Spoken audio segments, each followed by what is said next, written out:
Hello दोस्तों, next lecture में आपका स्वागत है। आज हम देखेंगे सबसे पहला टॉपिक है हमारा इफेक्टिव न्यूक्लियर चार्ज, जिसे डिनोट किया जाता है जेड इफेक्टिव से। देखो ये क्या होता है? देखो ये होता है nuclear charge experienced bye an electron in an atom. आपको पता है एटम के अंदर जो सेंट्रल कोर होती है, वहाँ पे क्या होता है? न्यूक्लियस होता है। न्यूक्लियस पे कितना चार्ज होता है? जितना इसका एटॉमिक नंबर है इनटू जो एक इलेक्ट्रॉन पे चार्ज होता है यानी कि Ze। और आपको पता है इसके चारों ओर क्या है, इलेक्ट्रॉन रिवॉल्व करते हैं। अब हर एक इलेक्ट्रॉन को कितना न्यूक्लियर चार्ज एक्सपीरियंस होगा, वो होता है इफेक्टिव न्यूक्लियर चार्ज। हर इलेक्ट्रॉन को अलग-अलग होगा। जो न्यूक्लियस के ज़्यादा पास है उसको ज़्यादा अट्रैक्शन फ़ील होगी, जो दूर है उसको कम होगी। क्यों होगी? क्योंकि बीच में क्या है, इलेक्ट्रॉन आ गया, तो इसको थोड़ा रिपेल भी करेगा। इसके खुद की जो शेल होती है उसमें इलेक्ट्रॉन है वो भी इसको रिपेल करेंगे, तो क्या है जेड इफेक्टिव कम हो जाएगा। तो इसलिए क्या है इफेक्टिव न्यूक्लियर चार्ज का कांसेप्ट इवॉल्व हुआ। तो इफेक्टिव न्यूक्लियर चार्ज का आपको पता होना चाहिए, अगर इफेक्टिव न्यूक्लियर चार्ज ज़्यादा होगा, यानी कि अट्रैक्शन ज़्यादा है तो साइज़ क्या होगा? कम।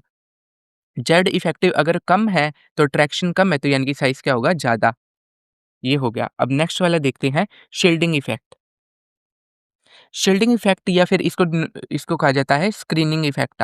ये क्या एक प्रकार की रिपल्शन है, जैसे मैंने अभी-अभी आपको बताया बीच में क्या है न्यूक्लियस है। न्यूक्लियस पे चार्ज होता है Ze। अगर यूनिट में बात करेंगे तो सिर्फ़ Z आप कहेंगे। और इसके चारों तरफ क्या है इलेक्ट्रॉन रिवॉल्व करते हैं। अब जैसे बाहर वाला इलेक्ट्रॉन है, देखो न्यूक्लियस इसको अपनी तरफ खींचेगा, बीच में ये इलेक्ट्रॉन है, ये इसको क्या करेगा रिपेल, क्योंकि दोनों क्या है नेगेटिव है। तो क्या होगा इसको कम एक्सपीरियंस होगा Z जो जितना न्यूक्लियर चार्ज है। तो वो ही क्या कहता है कि ये जो बीच वाला इलेक्ट्रॉन होता है ना, वो न्यूक्लियस को एक शील्ड प्रोवाइड करवा देता है। तो ये इसी बोला जाता है शील्डिंग इफेक्ट या फिर स्क्रीनिंग इफेक्ट। यानी कि इनर शेल का इलेक्ट्रॉन रिपल्शन देगा किसको? आउटर शेल के इलेक्ट्रॉन को, इसे ही बोला जाता है। अब देखो जितनी ज़्यादा रिपल्शन होगी इसको रिपेल करेगा तो साइज़ क्या होगा? बढ़ेगा, ये बाहर की तरफ जाएगा तो साइज़ बढ़ गया एटम का, यानी कि शील्डिंग इफेक्ट अगर ज़्यादा है तो साइज़ क्या होगा? ज़्यादा होगा। अब देखते हैं जेड इफेक्टिव निकालने का तरीका क्या है। इसको निकाला जाता है स्लैटर रूल से। आपको पता होना चाहिए, अगर आपसे कोई पूछ ले कि जेड इफेक्टिव निकालने का तरीका क्या है, स्लैटर रूल। स्लैटर रूल कहता क्या है, जो जेड इफेक्टिव होता है ये क्या है, जैसे असल में चार्ज कितना होगा Ze होगा, लेकिन अगर यूनिट की बात करें, जैसे बोलते हैं इलेक्ट्रॉन पे कितना यूनिट चार्ज होता है, +1 माइनस का 1 यूनिट चार्ज होता है। तो वैसे ये क्या यूनिट के अंदर लिखा है, इसलिए यहाँ पे जेड लिखा हुआ है सिर्फ। तो देखो जेड इफेक्टिव क्या होगा? जेड माइनस का ये सिग्मा। सिग्मा क्या है? ये तो जेड आपको पता है एटॉमिक नंबर है। ये सिग्मा क्या है? शील्डिंग कांस्टेंट या स्क्रीनिंग कांस्टेंट। अब देखो जेड इफेक्टिव निकालने के लिए जेड आपको पता है, लेकिन ये नहीं पता। अब इसको निकालने का तरीका देखेंगे, यानी कि शील्डिंग कांस्टेंट या स्क्रीनिंग कांस्टेंट निकालने का तरीका क्या है? सिग्मा। देखो अगर कोई इलेक्ट्रॉन है, अगर वो कोई एस या पी सब शेल के अंदर है, तो उसके लिए क्या होगा? अगर वो एनएस शेल हो गई, यानी सबसे भारी शेल, या जिस वाले शेल के इलेक्ट्रॉन के लिए देख रहे हैं, वो उसके लिए बन जाएगा एन, और उससे एक कम वाला एन माइनस का 1, और उससे एक कम वाला एन माइनस का 2 बन जाएगा। तो एन के लिए कितनी वैल्यू इलेक्ट्रॉन की है? 0.35। एन माइनस 1 के लिए है 0.85। एन माइनस का 2 के लिए है 1। तो ये आपको ध्यान रखना है। ये कैसे एप्लीकेबल होगा, वो आप एक एग्जांपल से देखेंगे। अगर कोई डी या एफ सब शेल के अंदर इलेक्ट्रॉन है, तो उसके लिए एन की वैल्यू तो 3 पॉइंट माइनस का 0.35 ही होगी, और एन माइनस 1 और एन माइनस को 2, और इससे जितने भी नीचे होंगे उन सभी के लिए क्या होगी? 1। तो यहाँ पे ये क्या है डिफरेंस आता है, ये आपको इसको ध्यान रखना। अब ये कैसे एप्लीकेबल होगा, कैसे, ये क्या मतलब है इसका, अब एग्जांपल से समझते हैं। जैसे इसने दे दिया जेड इफेक्टिव कैलकुलेट करो फॉर फॉर क्लोरीन। तो आप कैसे निकालोगे? जेड इफेक्टिव का आपको फॉर्मूला पता होना चाहिए। जेड माइनस का क्या होता है? सिग्मा। अब जेड आपको पता है क्लोरीन के लिए कितना है? 17। तो ये आपको हो जाएगा। लेकिन सिग्मा निकालना है, सिग्मा निकालने का तरीका क्या है वो इसी एग्जाम्पल में देखेंगे। देखो सबसे पहली बात यहाँ पे इंपॉर्टेंट क्या है कि जब भी हमें जेड इफेक्टिव निकालना है, यानी कि आप एक इलेक्ट्रॉन पे देखेंगे, तो जिस पे देखेंगे उसका चार्ज, वो कोई भी उसका नंबर कैलकुलेट नहीं करेंगे, मतलब कि उसको काउंट नहीं करेंगे। जैसे एक इलेक्ट्रॉन पे देखेंगे, अगर उसने कुछ भी नहीं बोला तो आप सबसे बाहर वाले इलेक्ट्रॉन पे देखेंगे। अगर उसने बोल दिया क्लोरीन की इलेक्ट्रॉनिक कॉन्फ़िगरेशन ये है, अगर वो कह देता है 2p वाले इलेक्ट्रॉन का देखो, तो आप यहीं से स्टार्ट करते हैं। यही हमारा क्या बन जाता है n, यानी कि 2 वाली हमारी बन जाती n, और 1 वाली बन जाती n माइनस का 1। जहाँ से वो बोल देगा जिस इलेक्ट्रॉन का, वही हमारी शेल क्या बन जाएगी? n, और उसके आगे वाले सारों को क्या कर देंगे? इग्नोर।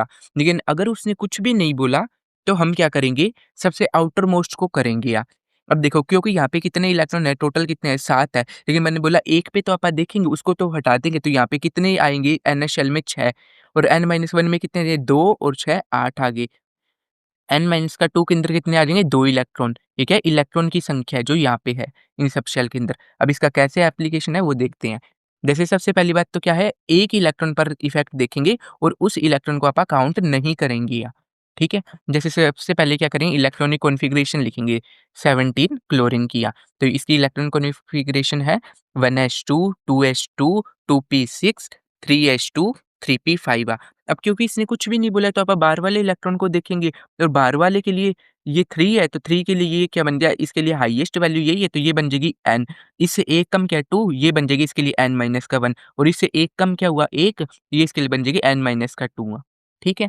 क्योंकि ये s और p इलेक्ट्रॉन है तो मैंने आपको बता रखा है, s के लिए कितना होगा 0.35 n की वैल्यू, s या फिर p के लिए।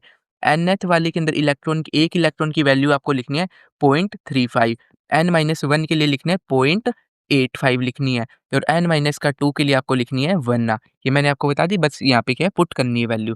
जैसे यहाँ पे कितने इलेक्ट्रॉन है, यहाँ पे टोटल 7 है, लेकिन एक पे तो इफ़ेक्ट देख रहे हैं, तो उस एक को घटा देंगे तो कितना रह जाएगा 6 इलेक्ट्रॉन। तो 6 इलेक्ट्रॉन के लिए NS शेल के लिए कितनी वैल्यू मैंने बताई 0.35, फिर प्लस यहाँ पे कितने इलेक्ट्रॉन है 8, 8 के लिए, और ये क्या n-1, n-1 के लिए मैंने वैल्यू बताई 0.85, वो इससे मल्टीप्लाई कर देंगे, प्लस यहाँ पे कितने इलेक्ट्रॉन है 2, इंटू n-2 के लिए मैंने वैल्यू बताई थी कितनी होती है 1 तो ये लिख दिया, इस पूरे को मल्टीप्लाई करके जो भी कैलकुलेट करेंगे वो कितना आ गया 10.9।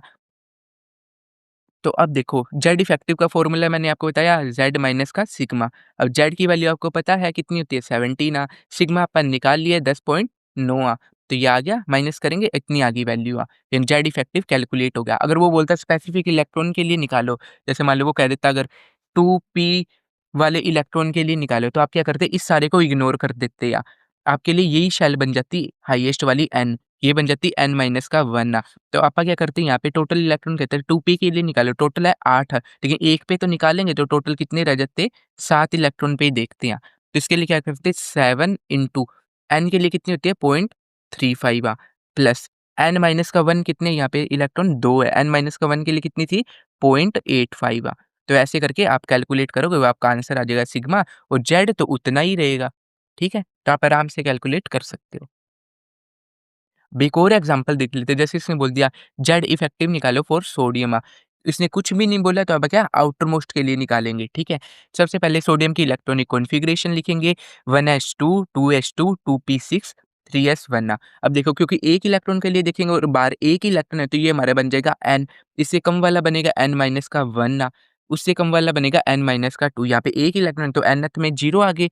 ये देखो मैंने यहाँ लिखा हुआ है nth में कितने हैं, ये देखो nth में है 0, यहाँ पे n-1 में कितने इलेक्ट्रॉन है 8, n-2 के अंदर कितने हैं 2 अब इनकी रिस्पेक्टिव वैल्यू होती है, n वाले के लिए होती है 0.35, n-1 के लिए होती है 0.85 और n-2 के लिए होती है 1। इसको कैलकुलेट करेंगे हमारा सिग्मा आ जाएगा। और जेड इफेक्टिव का फॉर्मूला मैंने आपको बताया, जेड इफेक्टिव क्या होता है जेड माइनस का सिग्मा। जेड की वैल्यू आपको पता है सोडियम के लिए कितनी होती है 11 होती है, सिग्मा की वैल्यू अपन निकालिए इसको माइनस करेंगे कितना आ जाएगा 2.2। तो ऐसे आपका जेड इफेक्टिव कैलकुलेट हो जाएगा। और स्पेसिफिक के लिए किसी ने बोल दिया 2s के लिए निकालो तो क्या होगा, उसके मैंने आपको तरीका सारा कुछ बता दिए, ठीक है? अगर मान लो वो 2s के लिए अगर ये बोलता तो इसके अंदर क्या है एनएस शेल ये 2 वाली है, तो 2 के अंदर ऐसे नहीं आप ये आगे वाला इग्नोर कर दोगे, नहीं आपको इसको तो कैलकुलेट करना है पूरी की पूरी, क्योंकि ये पूरी की पूरी ही 2 है, ठीक है? अब देखते हैं एटॉमिक रेडियस या एटॉमिक साइज। साफ आपको दिख रहा है एटम का कितना साइज होता है, ये बात कर रहा है ये। तो ये क्या है distance between nucleus and outer most electron के बीच के अंदर। यहाँ पे 3 चीज़ें इंपॉर्टेंट है कि एटम क्या होना चाहिए, पहली बात तो क्या होना चाहिए आइसोलेटेड यानी कंबाइंड शेप में नहीं होना चाहिए। साथ में ये क्या होना चाहिए न्यूट्रल होना चाहिए, ये भी बहुत इंपॉर्टेंट है। यानी कि कोई भी चार्ज इलेक्ट्रॉन कोई लूज़ या गेन नहीं करे होने चाहिए। साथ में क्या होना चाहिए गैसियस सा। तो ये बात आपको पता होनी चाहिए, 3 इंपॉर्टेंट पॉइंट है यहाँ पे। क्या हम एब्सोल्यूटली फाइंड आउट कर सकते हैं एटॉमिक साइज़? नहीं कर सकते। क्यों नहीं कर सकते? क्योंकि आपको पता है कि एटम किस प्रकार का होता है, कि बीच में इसके अंदर क्या होता है न्यूक्लियस होता है और यहाँ पे क्या इलेक्ट्रॉन रिवॉल्व कर रहे हैं। अब देखो इलेक्ट्रॉन कहाँ कितने एरिया में रिवॉल्व कर रहे हैं वो होती है इसका इलेक्ट्रॉन क्लाउड। अब मैंने आपको बताया इलेक्ट्रॉन क्लाउड क्या बताता है, जो बाउंड्री सरफेस मैंने आपको बताया था वो लगभग 90% की बात करता है। यानी इलेक्ट्रॉन भी अपने को नहीं पता कि कितने दायरे में ये फैला हुआ है इलेक्ट्रॉन। तो साइज़ कैसे बता पाएँगे? क्योंकि साइज़ के लिए क्या है न्यूक्लियस से लेके इलेक्ट्रॉन तक की गु दूरी है। अब आपको पता है यहाँ तक तो चलो 90% है, उसके आगे कहाँ तक आएगा अपने को पता ही नहीं है। तो आप एब्सोल्यूटली वैल्यू फाइंड आउट नहीं कर सकते यहाँ। तो इसको निकाला कैसे जाता है मतलब अप्रोक्सिमेटली अपने को कहाँ से निकालेंगे? हमारे पास मेथड होते हैं एक्स-रे मेथड या स्पेक्ट्रोस्कोपी मेथड होते हैं, ये हायर क्लासेस के अंदर आते हैं। तो आपको बस इतना पता होना चाहिए कि इनको निकालने का तरीका होता है एक्स-रे मेथड या फिर स्पेक्ट्रोस्कोपी मेथड। अब देखो, आपको तो पता ही है कि एटम क्या होता है, कंबाइंड स्टेट में एक्सिस्ट करता है। तो आप एक काम करते हैं, देखो, जैसे एटम है, ये कंबाइंड स्टेट में होगा, ये 2 एटम हो गए, ठीक है? तो आप क्या करें, इन दोनों के बीच की दूरी निकाल लेंगे, कैसे? एक्स स्पेक्ट्रोस्कोपी से और इनसे मेथड से निकाल लेंगे, एक्स या स्पेक्ट्रोस्कोपी मेथड से निकाल लेंगे। तो इनके दोनों के बीच की आ जाएगी दूरी, आ जाएगी, डिस्टेंस आ गया, उसका क्या कर देंगे, हाफ। हाँ, तो अपने को क्या मिल जाएगा, इसका साइज़ भी मिल जाएगा, इसका भी। तो यहाँ पर तरीका अप्लाई करेंगे, ठीक है? तो ऐसे हो सकता है दोनों कंबाइन कैसे हो सकता है कोवेलेंटली बॉन्डेड हो सकता है मेटालिक बॉन्ड हो उनके बीच के अंदर या क्या हो सकता है कि अलग-अलग हो सकता है, जैसे वंडर वाल भी हो सकता है फोर्सिस कैसे? जैसे जो हमारी हीलियम गैस होगी या फिर जितने भी नोबल गैसेस होती है, तो क्या कंबाइंड स्टेट में तो होती नहीं है, वो क्या फ्रीली होती है, मतलब एक ही एटम होता है उसका, मोनो एटॉमिक होती है। तो आपा क्या करेंगे, इनके बीच में वंडर वाल फोर्सेस होगी और उससे निकाल लेंगे। तो देखो अलग-अलग कैसे तरीके हैं, मतलब अलग-अलग कैसे एटम कंबाइन है, तो आपा कैसे निकालेंगे, उसकी रेडियस का अलग-अलग नाम होगा। सबसे पहले देखते हैं कोवेलेंट रेडियस ठीक है? यहाँ पे नीचे सी लिख दिया ताकि आपको पता चल जाए ये कौन-सी है, कोवेलेंट रेडियस है। ये देखो half of the internuclear distance between the 2 atom bonded covalently, जो मैंने बात बताई कि 2 बॉन्ड मतलब कोवेलेंटली बॉन्डेड 2 एटम है, इन दोनों के बीच की डिस्टेंस निकालेंगे, उसका क्या कर देंगे, हाफ कर देंगे। अब देखो, इसके निकालने के 2 तरीके देखो, अगर दोनों होमो एटॉमिक है, यानी होमो एटॉमिक में क्या होगा, इसकी भी इलेक्ट्रोनेगेटिविटी बराबर होगी, इसकी भी इलेक्ट्रोनेगेटिविटी बराबर होगी, दोनों की बराबर है तो क्या है, बीच में देखो बॉन्ड में क्या होता है, इलेक्ट्रॉन नहीं होते हैं, शेयरिंग ऑफ इलेक्ट्रॉन होती है कोवेलेंट बॉन्ड के अंदर देखो, दोनों समान ही एटम है तो क्या होगा, दोनों बराबर ही खींचेंगे तो क्या बीच में ही रहेंगे।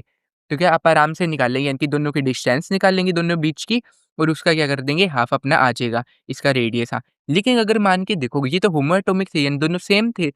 अगर मान लो वो हेटेरो एटॉमिक हुआ, यानी कि दोनों एटम क्या अलग-अलग है, तो दोनों की क्या होगी इलेक्ट्रोनेगेटिविटी भी क्या होगी अलग-अलग होगी या इसका मान लो एक की क्या है ज़ेड एक्स है या इसकी है एक्स बी है और दोनों के बीच की डिस्टेंस अपन निकाल ही लेंगे किससे एक्स-रे मेथड या फिर स्पेक्ट्रोस्कोपी मेथड से दोनों के बीच की डिस्टेंस आ गई। तो डिस्टेंस का तरीका क्या होगा देखो, दोनों के बीच की एक्चुअल जो डिस्टेंस होगी ना जो अपन निकाली वो क्या होगी, पहले का रेडियस प्लस दूसरे का रेडियस माइनस, क्योंकि ये देखो दोनों की इलेक्ट्रोनेगेटिविटी अलग-अलग है, तो ओवरऑल क्या होगा कि वही वो आपस के अंदर क्या होगा ये दोनों पास में आ जाएँगी थोड़ी और ज़्यादा, इलेक्ट्रोनेगेटिविटी के कारण क्या होगा दोनों पास में आ जाएँगी। उसके लिए क्या है अपने को यहाँ पे क्या करना पड़ेगा, इसको सब्ट्रैक्ट करना पड़ेगा। तो ये कितना फैक्टर अपने को सब्ट्रैक्ट करना पड़ेगा, ये होगा माइनस का 0.09 इंटू एक्स ए माइनस का एक्स बी, यानी कि इन दोनों की इलेक्ट्रोनेगेटिविटी का डिफरेंस आपको यहाँ लिखना है, ठीक है? ये जो इक्वेशन थी दोनों के बीच की डिस्टेंस निकालने का कि D A B is equal to R A plus R B minus का 0.09 इंटू एक्स ए माइनस का एक्स बी, इस इक्वेशन को बोला जाता है सोमाकर एंड स्टीवेंसन इक्वेशन। ये किसने दी थी? स्टीवेंसन और सोमाकर ने दी थी, तो आपको पता होना चाहिए इसके बारे के अंदर अगर आपसे कोई पूछ लिया जाए ये इक्वेशन क्या है या फिर इनका नाम देखिए ये वाली इक्वेशन ऑप्शन में से दी गई कौन-सी है? देखिए इलेक्ट्रोनेगेटिविटी वाले फैक्टर को जब आप इसमें काउंट करेंगे तो अपनी डिस्टेंस ये आती है, आपको बात पता होनी चाहिए।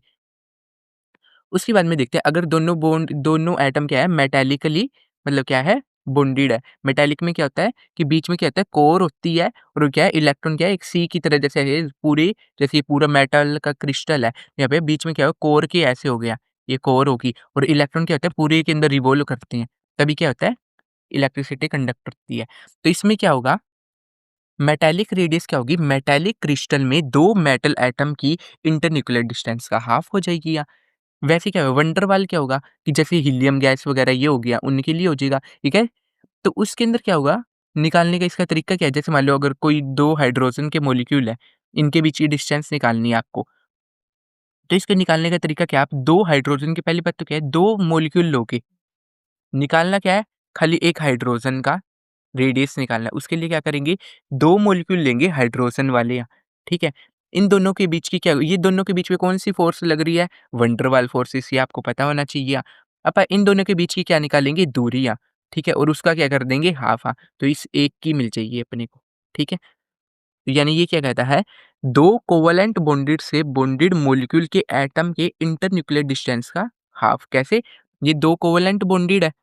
दोनों कोवेलेंट बॉन्डेड है, मॉलिक्यूल इनके एटम ये क्या हो गया, एक एटम, ये हो गया एटम। इन दोनों के बीच की इंटरन्यूक्लियर डिस्टेंस होगी ये, इसका क्या कर दिया, हाफ ही अपने को मिल जाएगा क्या, वैन डर वाल रेडियस। जैसे मान लो हीलियम वाला होता है, हीलियम के अंदर भी क्या है, ऐसे ही इसी का एप्लीकेबल होती है, क्योंकि आपको पता है हीलियम ना कोवेलेंट बॉन्डेड होती है, ना मेटालिकली, वो उससे क्या है, मोनोएटॉमिक होती है, तो वहाँ पे क्या है, वैन डर वाल रेडियस का कांसेप्ट आता है। जैसे या फिर आप कह सकते हैं इन ये इनर्ट गैस के एटम के इंटरन्यूक्लियर डिस्टेंस का हाफ। अब आपको पता होना चाहिए कि इनकी रेडियस का ऑर्डर क्या होता है। सबसे बड़ा कौन-सा होगा, वैन डर वाल फ़ोर्स, क्योंकि आपको पता है वैन डर वाल फ़ोर्स जो होता है, वो क्या सबसे वीक फ़ोर्स है, फ़ोर्स कम है, तो दोनों के बीच की दूरी क्या होगी, ज़्यादा होगी। क्योंकि दोनों में क्या है, ज़्यादा अट्रैक्शन नहीं है, तो दोनों क्या हो गए, दूर-दूर होंगे जब दूर-दूर होंगे तो क्या होगा, इनके बीच की डिस्टेंस भी ज़्यादा आएगी, तो रेडियस भी क्या आएगी, ज़्यादा। इसलिए सबसे बड़ी होती है वैन डर वाल रेडियस, फिर उसके बाद में होती है मेटालिक और सबसे कम होती है कोवेलेंट रेडियस। ये आपको ऑर्डर पता होना चाहिए, ठीक है? अब देखते हैं आयनिक रेडियस के बारे में। यहाँ पे वो जो इम्पोर्टेंट कांसेप्ट है, इसको आप ध्यान से सुनो।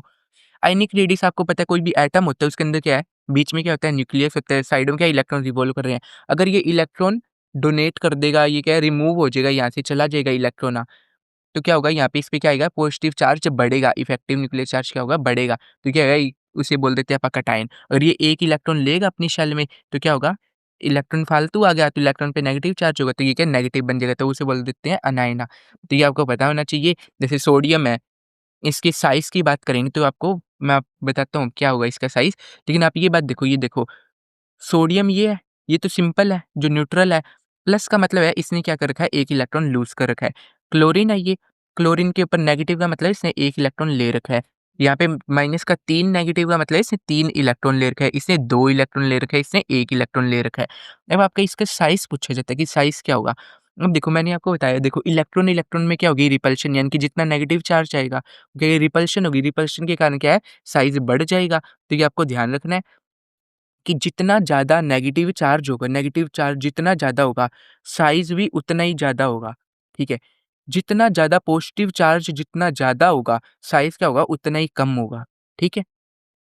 तो ये आपको ध्यान रखना है। जैसे ये देखो, इसमें पॉज़िटिव चार्ज आ गया, तो ये क्या होगा, छोटा होगा, ये बड़ा होगा। इसमें नेगेटिव आ गया, तो ये बड़ा हो जाएगा। और देखो इसमें ज़्यादा नेगेटिव चार्ज है, तो ये क्या होगा, बड़ा होगा। फिर इसमें थोड़ा कम है, तो इससे छोटा होगा। उसमें सबसे कम है, तो ये सबसे छोटा होगा। अब ये देखो वैसे हो सकता है कि भई आप कह दो ऐसे आप यही लिख दें, जैसे मान लो मैग्नीशियम का हो गया, आप ले लो, या फिर दूसरी तरफ आप मान लो स्कैंडियम का ले लो। इनका कंपैरिज़न साइज़ का आप नहीं कर सकते, क्यों? क्योंकि दोनों में क्या है, सेम इलेक्ट्रॉन नहीं है, नंबर ऑफ इलेक्ट्रॉन सेम नहीं है। लेकिन यहाँ पे क्या है, सभी में नंबर ऑफ इलेक्ट्रॉन सेम है। नाइट्रोजन में कितने होते हैं, 7, इसने 3 और ले लिए, इसमें हो गए 10। ऑक्सीजन में होते हैं 8, इसने 2 और ले लिए, कितने हो गए, 10। फ्लोरीन में होते हैं 9 और इसने 1 और ले लिया, 10। क्योंकि इसमें सेम है नंबर ऑफ इलेक्ट्रॉन, इसलिए क्या आप इनके साइज़ का कंपेयर कर सकते हैं चार्ज के बेस पे। तो आपको बात पता होनी चाहिए। क्या? कि आइसोइलेक्ट्रॉनिक सीरीज़ मैंने आपको बता रखा है, आइसोइलेक्ट्रॉन क्या होता है, जिसमें नंबर ऑफ इलेक्ट्रॉन क्या होते हैं, सेम। उसके अंदर एटॉमिक नंबर, ये आप निकालने का तरीका ये भी याद कर सकते हो, जिसका एटॉमिक नंबर ज़्यादा होगा उसका साइज़ क्या होगा, कम। अब इसमें एटॉमिक नंबर आपको पता है फ्लोरीन का क्या है, ज़्यादा, तो इसका साइज़ क्या होगा, कम। ये याद करने का तरीका है। तो ये मैंने आपको बता ही दिया है कि नेगेटिव वाले का ज़्यादा बड़ा होता है और पॉज़िटिव वाले का सबसे कम होता है। ठीक है? अब देखो, जैसे पीरियोडिक टेबल होती है अपनी, उसके अंदर आप साइज़ का कंपैरिज़न देखते हैं। देखो जैसे लेफ्ट से राइट जाएँगे तो आपको पता है कि एक ही शेल होती है इसके अंदर, तो एक ही शेल फिल होती रहती है।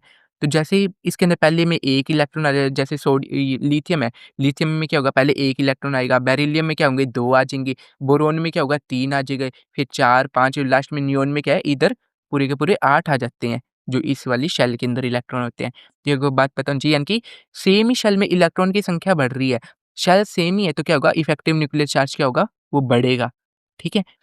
इसलिए जब क्योंकि लेफ इफेक्टिव न्यूक्लियर चार्ज बढ़ रहा है, तो क्या होगा, साइज़ कम होगा। यानी अगर आपसे कोई पूछ ले कि एक सीरीज़ जो होती है उसके अंदर क्या है, लेफ्ट टू राइट जाएँगे तो साइज़ क्या होगा, कम होगा। तो सबसे ज़्यादा साइज़ किसका होगा, लिथियम का, फिर बेरिलियम का, फिर बोरोन का, फिर कार्बन का, फिर नाइट्रोजन का, फिर ऑक्सीजन का, फिर फ्लोरीन का। अब देखो इसका जो नियोन है, जो भी मतलब मान लो नोबल गैसेस है, उसका साइज़ बड़ा क्यों यहाँ दिखा रखा है? क्योंकि यहाँ पे इसका साइज़ निकालने का कोवेलेंट वाला तरीका नहीं है अपने पास, मेटालिक का नहीं है, वंडर वाल का ही है, और वंडर वाल का साइज़ क्या होता है, सबसे बड़ा होता है, इसलिए यहाँ पे दिया रखा है due to van der Waals forces, इसका सबसे बड़ा निकला। बाकी आपको पता होना चाहिए कि इसका साइज़ का ऑर्डर लेफ्ट टू राइट जाएँगे तो डिक्रीज़ होगा। जैसे ही टॉप टू बॉटम हम आएँगे तो क्या होगा, आपको पता है बीच में ये हो गया न्यूक्लियस, इसके चारों इलेक्ट्रॉन हैं। पहले के अंदर देखो सभी की इलेक्ट्रॉनिक कॉन्फ़िगरेशन जो बार वाली होती है वो लगभग सेम ही होती है। इसमें क्या होगा पहली वाली शेल है, इसमें एक और शेल ऐड होगी, इसमें एक और शेल ऐड होगी, इसमें एक और, इसमें एक और। तो क्या होगा शेल बढ़ रही है तो क्या होगा दूरी भी बढ़ रही है, तो इससे क्या साइज़ भी बढ़ेगा, जो आपको पता होना चाहिए। टॉप टू अगर हम बॉटम में आएँगे पीरियोडिक टेबल में विदिन अ ग्रुप तो क्या होगा साइज़ क्या होगा बढ़ेगा। जैसे लिथियम का छोटा होता है फिर सोडियम का, फिर पोटेशियम का, फिर रुबिडियम का, फिर सीज़ियम का। ये आपको पता होना चाहिए। अब बात करते हैं विदिन अ ग्रुप के अंदर क्या है एक्सेप्शन आते हैं कुछ, वो आपको एक्सेप्शन ही ध्यान रखनी है। जैसे टॉप टू बॉटम आते हैं मैंने आपको बताया कि साइज़ क्या होगा, बढ़ना चाहिए।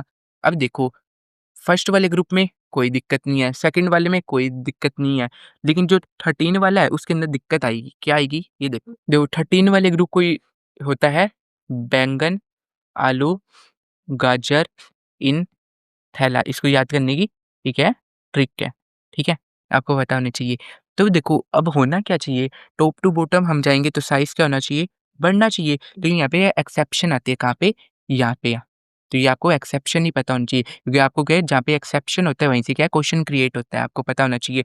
जैसे आपको बता देगा साइज़ क्या होगा? बढ़ना चाहिए, ऐसे ही होना चाहिए, नीचे जाएँगे तो ये मतलब बोरोन का छोटा, फिर उससे बड़ा एल्यूमीनियम, फिर उससे बड़ा गैलियम, उसके बाद बड़ा इंडियम, उसके बाद थैलियम, लेकिन यहाँ पे एक्सेप्शन यानी कि एल्यूमीनियम का ज़्यादा बड़ा होगा साइज़ तो ठीक है, ये यहाँ पे एक्सेप्शन है, यही आपको पता होना चाहिए। क्यों होता है ऐसा? क्योंकि देखो जो एल्यूमीनियम होता है ना वहाँ तक तो क्या है मतलब एस वाले और पी वाले जो सब शेल है वो फ़िल होती है। कि जैसे गैलियम के अंदर आते हैं, आपको पता है गैलियम का कितना होता है 31 होता है एटॉमिक नंबर उससे पहले क्या होता है जिंक का यानी 3D सीरीज़ यहाँ पे आ जाती है यानी इसमें क्या है डी सब शेल के इलेक्ट्रॉन भरे जाते हैं। और मैंने आपको एक शील्डिंग इफ़ेक्ट बताया तो आपको ये पता होना चाहिए कि शील्डिंग इफ़ेक्ट का मतलब क्या होता है, वो रिपल्शन वाला होता है। तो क्या देखो अपने पास एस वाले इलेक्ट्रॉन होंगे, पी वाले होंगे, डी वाले होंगे और एफ वाले होंगे। एस वाला जो शेल होता है वो मतलब बिल्कुल नज़दीक होता है न्यूक्लियस के। अगर एक शेल है इसके अंदर क्या होगी अलग-अलग होगी, सब शेल भी होगी। तो जो एस वाली सब शेल होती है वो न्यूक्लियस के बहुत ज़्यादा नज़दीक होती है। उसके बाद में पी वाली आती है, उसके बाद में डी वाली, उसके बाद में क्या होता है एफ वाली तो क्या होता है इनका जो शील्डिंग इफ़ेक्ट होता है ना एस और पी का क्योंकि ये इसके पास है तो ये ज़्यादा रिपेल करेंगी। ये डी और एफ क्या है इससे दूर है तो क्या है ये कम इसको रिपेल करेगी। उससे क्या है कि रिपल्शन कम होगा तो उससे क्या होगा साइज़ क्या होगा? कम होगा। रिपल्शन से क्या होगा साइज़ बढ़ता है, तो आपको पता होना चाहिए, ठीक है? इसलिए डी सबशेल के फिल होने के कारण क्या होगा, इसका साइज़ क्या है थोड़ा डिक्रीज़ हो जाता है, कम हो जाता है। ये यहाँ पे क्या है इम्पोर्टेंट पॉइंट क्या है, डी सबशेल के इलेक्ट्रॉन भरे जाते हैं इसके कारण जिससे क्या होगा शील्डिंग इफ़ेक्ट क्या होता है इनका कम होता है। इसलिए क्या होगा साइज़ थोड़ा कम हो जाएगा। अब आपको पता होना चाहिए देखो 3 बातें हैं, जो जेड इफेक्टिव होता है वो क्या करेगा साइज़ को घटाएगा। जो शील्डिंग इफेक्ट होगा वो क्या करेगा साइज़ को बढ़ाएगा। ये आपको बात पता होनी चाहिए। अगर दोनों मान लो कि शील्डिंग इफेक्ट ज़्यादा इफेक्टिव है तो क्या होगा साइज़ बढ़ेगा। अगर जेड इफेक्टिव ज़्यादा इफेक्टिव है तो क्या होगा साइज़ कम होगा। लेकिन अगर दोनों समान है तो साइज़ क्या रहेगा लगभग कांस्टेंट ही रहेगा। ये कहाँ होता है वो भी आप देखेंगे अब, ठीक है? इसके बाद में देखते हैं ये क्या है? शील्डिंग इफ़ेक्ट जो मैंने अभी-अभी आपको बताया कि शील्डिंग इफ़ेक्ट किसका ज़्यादा होगा? एस वाले का, देन पी का, देन डी का, देन एफ का। या फिर आपको ये शील्डिंग इफ़ेक्ट का ऑर्डर पूछ ले या आपसे पूछ ले पेनिट्रेटिंग पावर का ऑर्डर पूछ ले, देखो शॉर्टकट में मैंने लिखा है पीपीआर, ठीक है? आगे भी इसी से ऐसे करेंगे आप इसको डिनोट करेंगे आप। तो आपको पता चाहिए शील्डिंग इफ़ेक्ट का ऑर्डर क्या है? सबसे ज़्यादा एस का होता है, क्यों? क्योंकि क्या है न्यूक्लियस के सबसे नज़दीक होती है सब शेल और सबसे दूर कौन-सी होती है? एफ वाली, तो आपको पता होना चाहिए। इसके बाद में एक इम्पोर्टेंट पॉइंट आता है, जो मैंने आपको बताया था कि जो डी ब्लॉक के एलिमेंट होते हैं ना, उसके जो लैंथेनाइड आपको ये पूछेगा, जो 4D के एलिमेंट का जो साइज़ होता है या 5D के एलिमेंट का जो साइज़ होता है, मैंने बताया था ना वो सेम होता है क्योंकि डी सब शेल के कारण साइज़ सेम ही रहेगा। तो मैंने बोला Z effective is equal to क्या हो जाएगा, शील्डिंग इफेक्ट क्या होगा, साइज़ सेम ही रहेगा। तो वहाँ पे क्या है ये काम करता है, लेकिन वहाँ पे अगर आपसे सीधा पॉइंट पूछ ले, लो कीवर्ड होते हैं ये आपको पता होना चाहिए। डी ब्लॉक एलिमेंट में लैंथेनॉइड कंट्रैक्शन, ये आपको बताना चाहिए। लैंथेनॉइड कंट्रैक्शन के कारण 4D सीरीज़ के एलिमेंट का साइज़ 5D सीरीज़ के तत्वों के लगभग समान होगा, यानी कि दोनों का साइज़ क्या होगा लगभग सेम होगा। कैसे? जैसे आपको पेपर में ऐसा नहीं देगा, पेपर में ऐसे दे देगा। आपको पता होना चाहिए पहले तो 3D सीरीज़ कौन-सी है, 4D कौन-सी है, 5D कौन-सी है, वो मैंने आपको बता रखी है। स्कैंडियम वाली वो होगी 3D यट्रियम वाली आपको हो गया 4D होगी, 5D कहाँ से होगी? ये मान के चलो लेंथेनम से आपकी स्टार्ट होती है, तो वो हो गया, फिर बाद में हाफनियम आ जाता है, ठीक है? फिर आपको पता होना चाहिए 5D सीरीज़ होगी, तो वो आपको एलिमेंट देगा, एक 4D का देगा, एक 5D का देगा या एक 3D का देगा। ये 3 एलिमेंट देगा, इनका ऑर्डर बताएगा, साइज़ का ऑर्डर आप लगाओ, तो आपको पता होना चाहिए 3D वाले का क्या होगा, कम होगा, फिर उसके बाद में क्या होगा, 4D वाले का होगा और 5D वाले, इन दोनों का क्या होगा, लगभग सेम होगा। कारण क्या है? लेंथ नाइट कॉन्ट्रैक्शन, ये आपको पता होना चाहिए। उसके बाद में सबसे इम्पोर्टेंट टॉपिक पे आते हैं आयनाइज़ेशन पोटेंशियल कह दो इसको या आईपी से डिनोट कर दो या आयनाइजेशन एनर्जी की बात कर लो आईई से डिनोट करते हैं। ये क्या होती है? जैसे आपको पता है कि एटम होता है, एटम के बीच में होगा न्यूक्लियस होगा, साइड में क्या है इलेक्ट्रॉन रिवॉल्व करते हैं। अब इस एटम को जो सबसे बाहर वाला जो इलेक्ट्रॉन है जो लूज़ली बाउंडेड तो यही होगा। इसको बाहर निकालने के लिए कितनी एनर्जी लगेगी? वो ही है आयनाइजेशन पोटेंशियल, आयनाइजेशन एनर्जी बता दो आप। अब देखो यहाँ पे कीवर्ड है, जो मैंने आपको पहले भी बताया था एटॉमिक साइज़ के टाइम भी कि पहली बात तो एटम क्या होना चाहिए आइसोलेटेड या इंग्लिश हिंदी में विघलित और या क्या होना चाहिए गैसियस भी होना चाहिए, साथ में एटम क्या होना चाहिए न्यूट्रल। तो 3 पॉइंट है, atom must be isolated, gaseous and neutral atom. तो देखो इसकी डेफिनेशन कहता है energy required to remove a outermost electron from an isolated neutral gaseous atom. तो वही हो गया एनर्जी कितनी लगेगी उसे बोला जाता है आयनाइजेशन पोटेंशियल या आयनाइजेशन। तो उसे बोला जाता है आयनाइजेशन पोटेंशियल या फिर आयनाइजेशन एनर्जी। अब देखो ये मैंने आपको दिखा रखा है, ये इसको बाहर निकालने के लिए जितनी एनर्जी लगेगी वही क्या है आयनाइजेशन पोटेंशियल या आयनाइजेशन एनर्जी। ये प्रोसेस देखो इसके अंदर अपने को एनर्जी देनी पड़ रही है, तो ये कैसा है एंडोथर्मिक प्रोसेस। अब वो 3 ऑर्डर जैसे मान लो पहली आयनाइजेशन एनर्जी क्या होगी, पहले एक इलेक्ट्रॉन को निकालना, फिर उसके बाद में क्या होगा उस पे कुछ चार्ज आ जाएगा, तो उसके बाद में दूसरे वाले को निकालेंगे, फिर और चार्ज आ जाएगा, फिर क्या तीसरे वाले को निकालेंगे। तो जैसे-जैसे ही अपन निकालते जाएँ तो चार्ज बढ़ता जाए तो अट्रैक्शन ज़्यादा होती जाएगी। तो निकालना और ज़्यादा मुश्किल होगा, तो अपने को है ज़्यादा एनर्जी देनी पड़ेगी। इसलिए अगर आपसे पूछ लिया जाए कि order of 3 successive ionization potential या आयनाइजेशन एनर्जी तो वो क्या होगा? पहले वाले की कम होगी, दूसरे वाले की और ज़्यादा, तीसरे वाले की और ज़्यादा क्यों? क्योंकि क्या होगा चार्ज बढ़ता जाएगा उस पे उससे क्या है अट्रैक्शन ज़्यादा होगी तो क्या है अपने को ज़्यादा एनर्जी देनी पड़ेगी। अब देखो आयनाइज़ेशन पोटेंशियल से कितनी चीज़ें निकलेगी यहाँ से, ये फर्स्ट वाली मैंने आपको ये बता दिया। उसके बाद में क्या है जो आयनाइज़ेशन पोटेंशियल जितना ज़्यादा होगा यानी ज़्यादा एनर्जी देनी पड़ रही है, तो क्या होगा कि वो क्या है टाइटली बाउंडेड है। टाइटली बाउंडेड का मतलब क्या है अट्रैक्शन ज़्यादा है तो साइज़ क्या होगा कम होगा। यानी ये दोनों क्या है रेसिप्रोकल होते हैं। जेड इफेक्टिव की ये डायरेक्टली प्रोपोर्शनल होगा, ये इनवर्सली प्रोपोर्शनल शील्डिंग इफेक्ट के। तो ये आपको पॉइंट ध्यान रखने हैं। जैसे अब मैंने अभी आपको बताया जैसे टॉप टू बॉटम जाएँगे तो आयनाइज़ेशन पोटेंशियल का ऑर्डर पूछेगा, लेफ्ट टू राइट जाएँगे आयनाइज़ेशन पोटेंशियल का ऑर्डर पूछेगा आपसे यहाँ। देखो लेफ्ट से राइट जाते हैं आपको पता है साइज़ क्या होता है डिक्रीज़ होता है, जेड इफेक्टिव क्या होता है बढ़ता है और आयनाइज़ेशन पोटेंशियल भी क्या करेगा बढ़ेगा क्यों? क्योंकि देखो सेम ही तो शेल के अंदर वो ऐड होते जा रहे हैं, न्यूक्लियर चार्ज तो क्या है बढ़ता जा रहा है, लेकिन शेल क्या है सेम के अंदर ही ऐड हो तो न्यूक्लियर चार्ज बढ़ेगा तो ज़्यादा अट्रैक्शन होगी, अपने को ज़्यादा एनर्जी देनी पड़ेगी। जब टॉप टू बॉटम आएँगे तो क्या है शेल इंक्रीज़ होती जा रही है। इंक्रीज़ होने के इफेक्टिव जो शेल इंक्रीज़ होने का जो फैक्टर है ना वो ज़्यादा डोमिनेट करेगा न्यूक्लियर चार्ज के इंक्रीज़ होने के फैक्टर को। इसलिए क्या है नंबर ऑफ शेल इंक्रीज़ होगी वो दूर जाएगा, तो दूर जा रहा है तो उसको आराम से अपन निकाल सकते हैं तो अपने को एनर्जी कम देनी पड़ेगी। इसलिए टॉप टू बॉटम जब हम आएँगे तो साइज़ तो अपने को पता है कि बढ़ता है लेकिन आयनाइज़ेशन पोटेंशियल घटता है। अब देखो, आपको पता होना चाहिए अगर कोई सेम ही शेल है, शेल सेम है तो उसके अंदर क्या होगी सबशेल होती है, शेल के अंदर क्या होती है सबशेल आपको पता है। अब शेल अब मान लो ऐसे कोई कह दिया आपको इलेक्ट्रॉन निकालना है, एक है 3s से निकालना है, एक कोई कह दे 3p से निकालना है, कोई कह दे 3d से निकालना है। तो कौन-सा आसानी से निकल जाएगा? आपको मैंने बताया था s वाली शेल होती है वो न्यूक्लियस के ज़्यादा नज़दीक होती है, तो न्यूक्लियस से ज़्यादा अट्रैक्शन फ़ील होगा, तो इसको क्या है निकालना मुश्किल होगा। तो आपको पता होना चाहिए आयनाइज़ेशन पोटेंशियल ज़्यादा होगा s का, फिर उससे कम p का, उससे कम d का और सबसे कम f का। ये आपको पता होना चाहिए। ना देखो एक नोट है जो फुल्ली फ़िल्ड और जो हाफ़ फ़िल्ड ऑर्बिटल होते हैं, इनकी स्टेबिलिटी क्या होती है? ज़्यादा होती है, वो मैंने आपको पहले ही बताया हुआ है, इसके कई कारण होते हैं। इसके पास वालों से क्या होगी, इसकी स्टेबिलिटी ज़्यादा है तो अपने को क्या है, ज़्यादा एनर्जी देनी पड़ेगी। ज़्यादा एनर्जी देनी पड़ेगी, क्या होगा? इसका आयनाइज़ेशन पोटेंशियल भी ज़्यादा होगा। अब इतने से पॉइंट से क्या-क्या क्वेश्चन बनता है, वो आप देखना। सबसे पहली बात स्टेबिलिटी ज़्यादा तो आयनाइज़ेशन पोटेंशियल ज़्यादा होगा।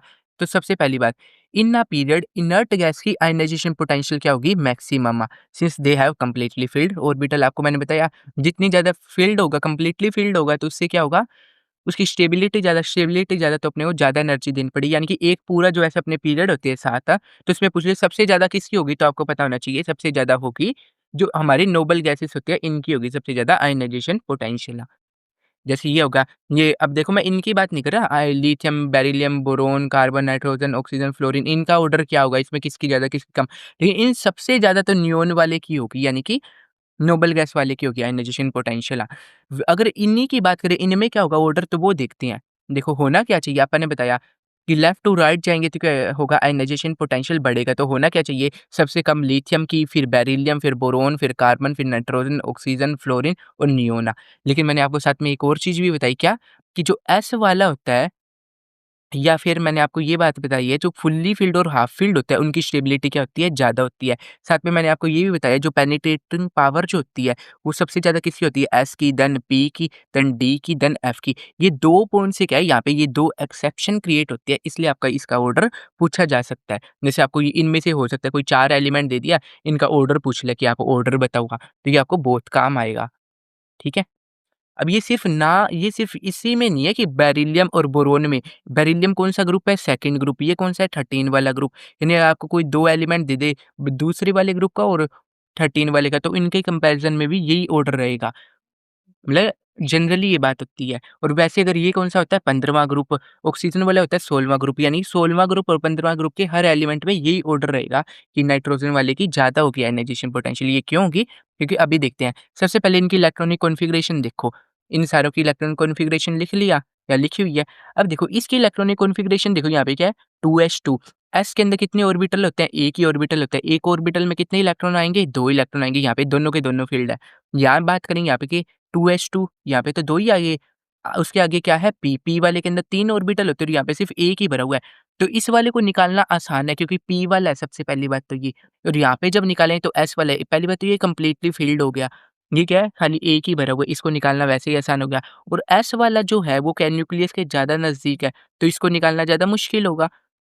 और इसको निकालना क्या है, आसान होगा। तो इसलिए क्या है, इसका ऑर्डर ये होता है। तो आप ध्यान रखना कि बेरिलियम की आयनाइज़ेशन पोटेंशियल बोरोन से ज़्यादा होता है। ये बहुत ज़्यादा इम्पोर्टेंट पॉइंट है, आप ध्यान रखना। उसके बाद में बात करते हैं ये नाइट्रोजन और ऑक्सीजन का। अब नाइट्रोजन का देखेंगे, ये है 2s2, यहाँ पे 2 इलेक्ट्रॉन आ गया। उसके बाद है 3p 2p3 या 1, 2, 3 ये आ गया। यहाँ पे क्या है, कंप्लीटली क्या है, मतलब फुल्ली मतलब हाफ फ़िल्ड है ये वाला, ठीक है।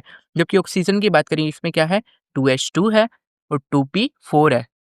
यहाँ पे आ गया 1, 2, 3 हंस रूल के अकॉर्डिंग फिल करेंगे। पहले पेयरिंग नहीं करेंगे जब तक ये हर एक के अंदर आपा कंप्लीटली मतलब एक-एक फिल ना कर लें। उसके बाद में आ गया ये वाला। अब देखो, ये तो क्या है, हाफ फ़ील्ड है और इसमें क्या है, हाफ फ़ील्ड नहीं है ये पूरा, इसके अंदर क्या है, ये एक्स्ट्रा आ गया, तो इसलिए क्या है, इसको निकालना आसान है, क्योंकि दोनों में क्या है, रिपल्शन होगी इन दोनों इलेक्ट्रॉन के अंदर। यहाँ पे कोई रिपल्शन नहीं है, यहाँ रिपल्शन कम है, तो यहाँ क्या होगा, ज़्यादा स्टेबिलिटी आएगी। ज़्यादा स्टेबिलिटी मतलब ज़्यादा एनर्जी देनी पड़ेगी। इसीलिए आपको ऑर्डर ध्यान रखना है कि नाइट्रोजन की आयनाइज़ेशन पोटेंशियल ऑक्सीजन से ज़्यादा होती है। तो देखो, कुल मिला के बात कि आपको 2 चीज़ इसमें ध्यान रखनी है। एक तो बेरिलियम की ज़्यादा होती है बोरोन से और नाइट्रोजन की ज़्यादा होती है ऑक्सीजन से। बाकी तो अपने को पता है कि लेफ्ट टू राइट क्या होता है, ऑर्डर अपने को पता है कि इंक्रीज़ करती है आयनाइज़ेशन पोटेंशियल, लेकिन यहाँ पे एक्सेप्शन होता है कि पिछले वाले की ज़्यादा है। तो यही बात होती है। अगर आपको इसका ऑर्डर पूछ ले, तो वो मैंने लिख दिया आयनाइज़ेशन पोटेंशियल का क्या होगा, और यहाँ पे इसका ये देखो मैंने लिख दिया है, पहले लिथियम का, यहाँ पे आना था बेरिलियम फिर बोरोन, लेकिन असल में क्या होता है कि पहले बोरोन की फिर बेरिलियम की, वैसे यहाँ पे आ गया ऑक्सीजन और नाइट्रोजन में, बाकी मैंने आपको बता ही दिया। अगर आपका रीज़न पूछ ले सीधा, अगर पेपर के अंदर कोई ऑप्शन में देखे, तो कीवर्ड ध्यान रखना, इसका है हाफ फ़ील्ड का, ये हाफ फ़ील्ड मोर स्टेबल है नाइट्रोजन ऑक्सीजन में, और बेरिलियम बोरोन में आप दोगे पेनिट्रेटिंग इफेक्ट का कारण ठीक है? ये मैंने आपको बताया पेनिट्रेटिंग इफेक्ट एस वाले का ज़्यादा होता है। आप यहाँ से कर लोगे यहाँ।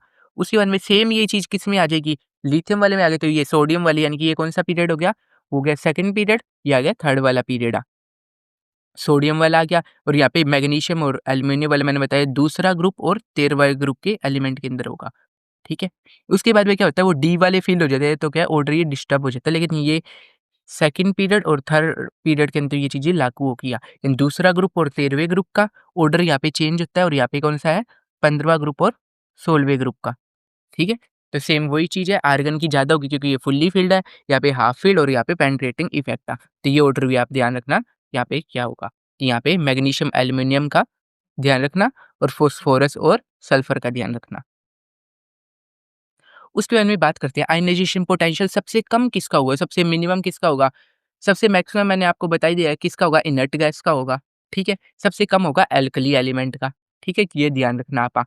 देखो इसलिए सबसे कम आयनाइज़ेशन पोटेंशियल इसका होता है, इसलिए क्या है, अल्कली मेटल जैसे सीज़ियम हो गया, इसका क्या है फोटो इलेक्ट्रिक इफ़ेक्ट के अंदर यूज़ करते हैं। मैंने आपको फोटो इलेक्ट्रिक इफ़ेक्ट बता दिया है। क्या होता है, जब कोई रेडिएशन गिरती है मेटल सरफेस पे, तो अगर वो सूटेबल फ्रीक्वेंसी की है, तो वो क्या करेगी, इसे इलेक्ट्रॉन निकालेगी। इलेक्ट्रॉन निकालना ही क्या है, आयनाइज़ेशन पोटेंशियल इसमें कर क्या रहा है, एनर्जी दे रही है और क्या है, इलेक्ट्रॉन निकाल रहा है। तो जिसके अंदर सबसे कम एनर्जी देनी पड़ेगी, तो वो क्या है, easily photo electric effect show कर देगा, तो वो क्या होगा, अल्कली एलिमेंट में मैंने बोला टॉप टू बॉटम जाते हैं तो आयनाइज़ेशन पोटेंशियल डिक्रीज़ करता है, टॉप टू बॉटम जाएँगे, सबसे नीचे क्या आएगा, सीज़ियम आएगा, उसके बाद में क्या आएगा, फ्रेंशियम। फ्रेंशियम मैंने आपको बताया रेडियो एक्टिव है, तो क्या आएगा, सीज़ियम वाला, ठीक है? उसके बाद में मैंने आपको बता ही दिया, टॉप टू बॉटम जाएँगे, आयनाइज़ेशन पोटेंशियल क्या करेगा, डिक्रीज़ करेगा, यानी कि सबसे कम सीज़ियम का, उसके बाद रुबिडियम, उसके बाद पोटेशियम, फिर सोडियम, फिर लिथियम का होगा। ये नोट है, ए जैसे सिल्वर होता है, उसको किससे डिनोट करते हैं, एजी से, उसका नाम क्या होता है, अर्जेंटम। एयू ये किसके लिए होता है, ये गोल्ड के लिए सिंबल होता है और इसको क्या बोल देता है, ओरम। अब देखो जैसे क्वेश्चन आ गया आपको पेपर के अंदर, ऐसे क्वेश्चन आ जाते हैं जैसे आपको दे दिया एलिमेंट कोई भी एम है, उसकी 3 पोटेंशियल आपको आयनाइज़ेशन पोटेंशियल की वैल्यू दे रखी है कि पहले के लिए इतनी है, दूसरे के लिए इतनी है, तीसरे के लिए इतनी है। तो बताओ इसके ऑक्साइड का फ़ॉर्मूला होगा, क्या होगा? अब देखो ये 5 है, ये 10 है, ये एकदम से 40 यानी कि इतना ज़्यादा गैप आ गया यहाँ पे, ज़्यादा एनर्जी देनी पड़ रही है। तो यानी कि ज़्यादा एनर्जी देनी पड़ रही है यानी कि स्टेबल बन जाएगी कॉन्फ़िगरेशन। स्टेबल का मतलब क्या है? द पहला इलेक्ट्रॉन निकाल सकते हैं आराम से यानी कि उसमें क्या होगा उसकी वैलेंसी के अंदर बार कितना 1 इलेक्ट्रॉन होगा। फिर कहता है दूसरी बार भी निकल जाए तो आप कहेंगे 2 इलेक्ट्रॉन होंगे। फिर कहता है तीसरी के लिए इतना ज़्यादा देना पड़ेगा यानी कि तीसरी के टाइम क्या होगा वो स्टेबल वाले से अपन निकालेंगे। तो यानी कि उसके बाहर कितने 2 ही इलेक्ट्रॉन ही होंगे आउटर मोस्ट के अंदर। तो उसकी वैलेंसी कितनी बन जाएगी क्योंकि मेटल है तो वो बन जाएगी 2 प्लस M2 प्लस बन गया। तो इसलिए उसका ऑक्साइड का फ़ॉर्मूला आपको पता ही है, क्या होगा ये M2 प्लस बन गया, ऑक्साइड का होता है O2 नेगेटिव तो ये बन गया MO तो इसके ऑक्साइड का फ़ॉर्मूला MO ऐसे आपको बहुत सारे क्वेश्चन बन सकते हैं। अब देखना जहाँ गैप ज़्यादा है तो उससे आप निकाल सकते हो, जितने तक होगा उतनी उसकी वैलेंसी बन जाएगी, आराम से हो जाएगा क्वेश्चन। अब जैसे मान लो ये निकालने का तरीका क्या है, जैसे कैल्शियम में +2 प्लस है इसमें है 2 नेगेटिव तो ये निकाल लोगे CO बन गया। इसके लिए 2 प्लस है, इसमें 2 नेगेटिव है, ये MgO बन गया। इसमें सोडियम पे क्या होता है +1 इसमें क्या होता है O2 नेगेटिव होता है, ये 2 इधर आएगा, ये 1 इधर जाएगा, क्या बनेगा Na2O। इसमें क्या होता है एल्यूमीनियम पे क्या होता है 3 प्लस होता है, इस पे 2 नेगेटिव, तो ये इधर आएगा ऊपर वाला 3 यहाँ, तो ये बनेगा Al2O3 ये आराम से आप कर लोगे। ऑक्साइड का आप ध्यान रखना, ऑक्साइड का फ़ॉर्मूला होता है O2 नेगेटिव, पर ऑक्साइड का होता है 2 ऑक्सीजन पे 2 नेगेटिव कह दो या फिर 1 ऑक्सीजन पे कितना आएगा 1 नेगेटिव। इसका फ़ॉर्मूला इस प्रकार का होता है पेरोक्साइड का, इस पे नेगेटिव का, ठीक है? अब इम्पोर्टेंट पॉइंट मैंने आपको बता दिए देखो, आयनाइज़ेशन पोटेंशियल ज़्यादा का मतलब क्या है? देखो, जो मेटल की ख़ासियत क्या होती है? मेटल क्या है? इलेक्ट्रॉन ईज़िली लूज़ करता है। ईज़िली लूज़ कौन करेगा? जिसका आयनाइज़ेशन पोटेंशियल कम होगा। यानी कि हम टॉप टू बॉटम आएँगे तो मेटालिक करैक्टर क्या होगा? बढ़ेगा क्योंकि आयनाइज़ेशन पोटेंशियल क्या हो रहा है? कम हो रहा है। ठीक है? लेफ्ट टू राइट जाएँगे तो क्या होगा? आयनाइज़ेशन पोटेंशियल बढ़ेगा, मैंने आपको बता ही दिया है, with some exception, penetrating effect के कारण और हाफ फ़ील्ड के कारण। वो मैंने आपको बता दिया, लेकिन जनरली क्या होता है लेफ्ट टू राइट आयनाइज़ेशन पोटेंशियल बढ़ेगा यानी ज़्यादा एनर्जी देनी पड़ेगी यानी इलेक्ट्रॉन को जो इलेक्ट्रॉन है उसको एटम से निकालना मुश्किल है एज़ कम्पेयर टू वो क्या करेगा, उसको गेन करेगा यानी कि लेगा वो, उससे क्या बन जाएगा उसका मेटालिक करैक्टर कम होगा और नॉन मेटालिक करैक्टर की प्रॉपर्टी वो शो करेगा, ठीक है? उसके बाद में देखते हैं ये बहुत ज़्यादा इंपॉर्टेंट है इलेक्ट्रोनेगेटिविटी या इलेक्ट्रोनेगेटिव EN से डिनोट करते हैं। ये क्या है power of an atom to attract bond pair of electron toward itself सबसे पहली इंपॉर्टेंट बात। जैसे कोई भी ये क्या है सिंगल एटम की प्रॉपर्टी नहीं है, ये क्या बॉन्डेड एटम की प्रॉपर्टी है। 2 बॉन्ड बनता है, बॉन्ड में क्या होता है इलेक्ट्रॉन होता है, ये अपना इलेक्ट्रॉन देगा, ये अपना इलेक्ट्रॉन देगा। तो ये बॉन्ड पेयर के जो 2 इलेक्ट्रॉन है इसको अपनी तरफ खींचने की जो प्रॉपर्टी है वो है इलेक्ट्रोनेगेटिविटी और ये प्रॉपर्टी किसकी होती है नॉन मेटल होती है। जिसमें जितना ज़्यादा नॉन मेटालिक करैक्टर होगा वो क्या है इलेक्ट्रॉन को अट्रैक्ट करेगा अपनी तरफ। हाँ, तो ये आपको ध्यान रखना है। सबसे पहली बात तो ये जो प्रॉपर्टी है ये क्या है बॉन्डेड एटम की है, ये सिंगल एटम की प्रॉपर्टी नहीं है। यानी कि आप इसकी एब्सोल्यूट वैल्यू फाइंड आउट नहीं कर सकते। ठीक है?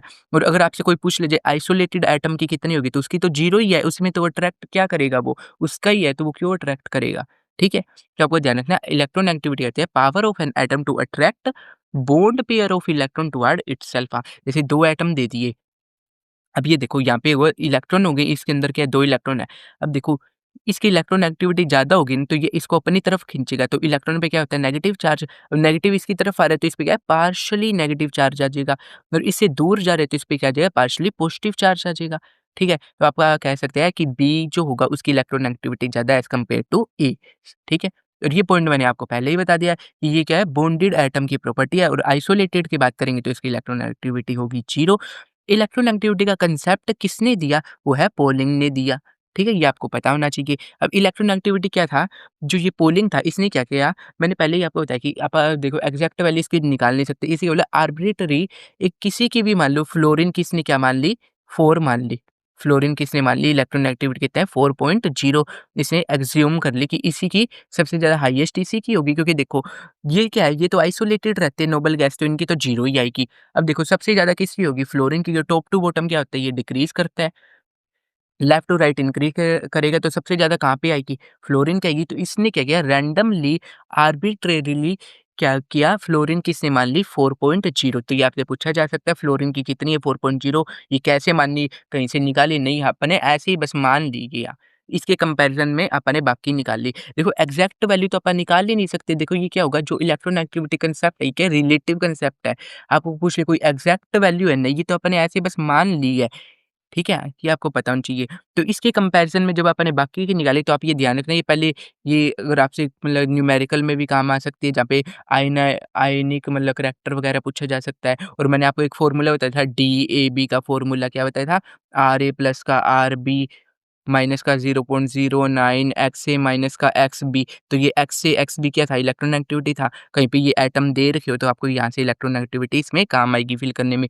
हो सकता है एग्ज़ामिनर आपको दे दे क्वेश्चन में ये फिर भी आपको आनी चाहिए कि निकालने का तरीका क्या है? आप पहली बात तो ये सीरीज़ ध्यान रख ही लोगे।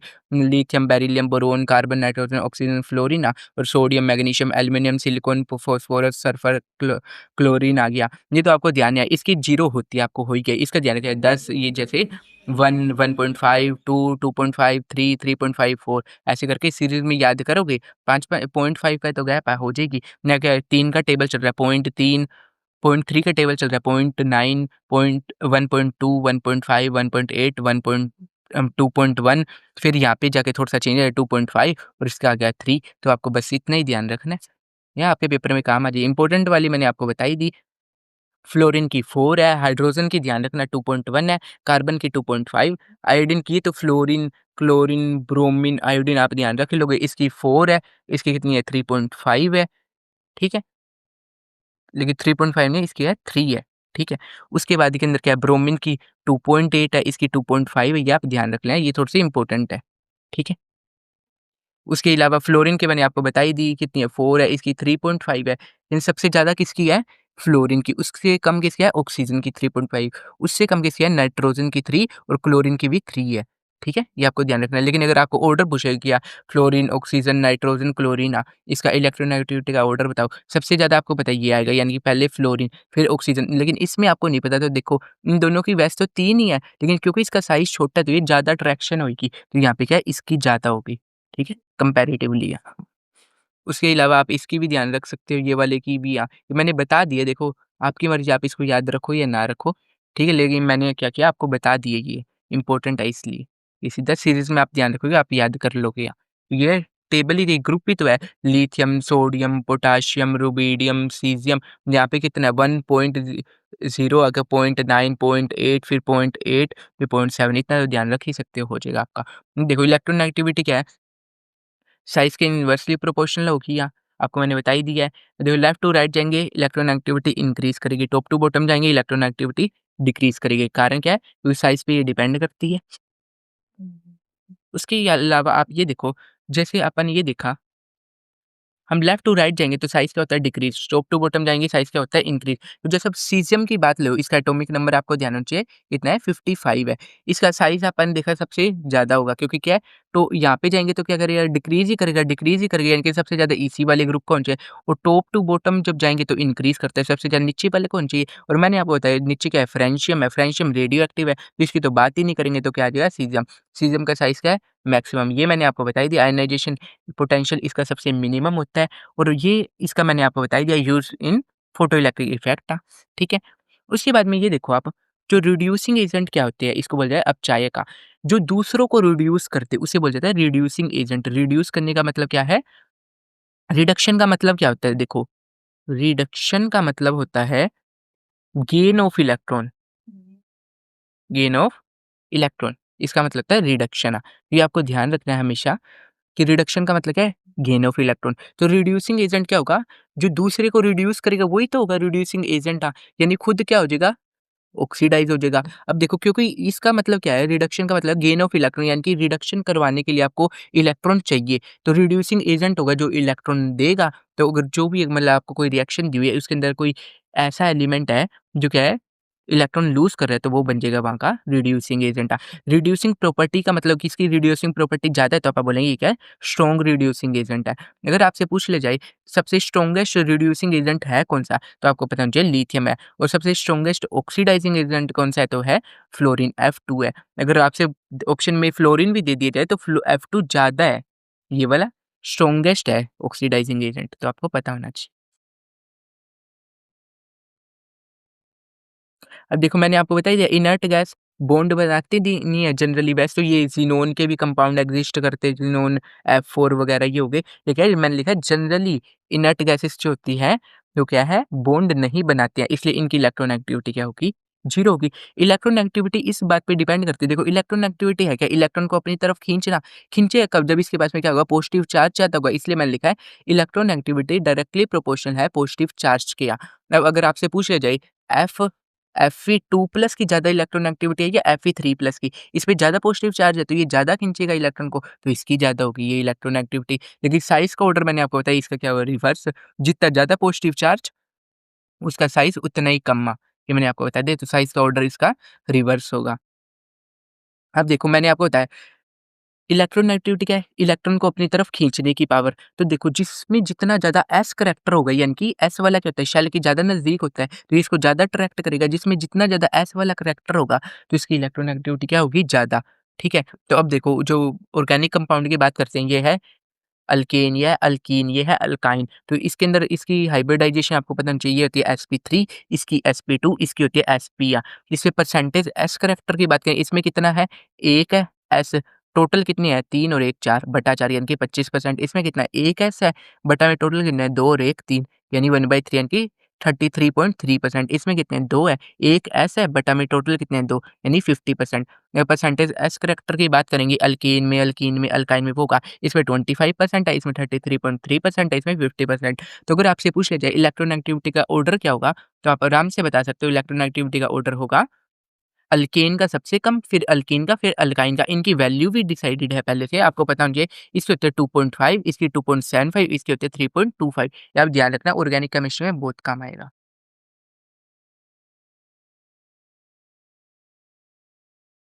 उसके बाद में देखते हैं, जो जनरली क्या होता है कि जो फ़ॉर्मूला जब भी अपन लिखते हैं तो उसमें क्या है, कम इलेक्ट्रॉन एक्टिविटी वाला पहले लिखते हैं। जैसे सोडियम हो गया और ये क्या आ गया?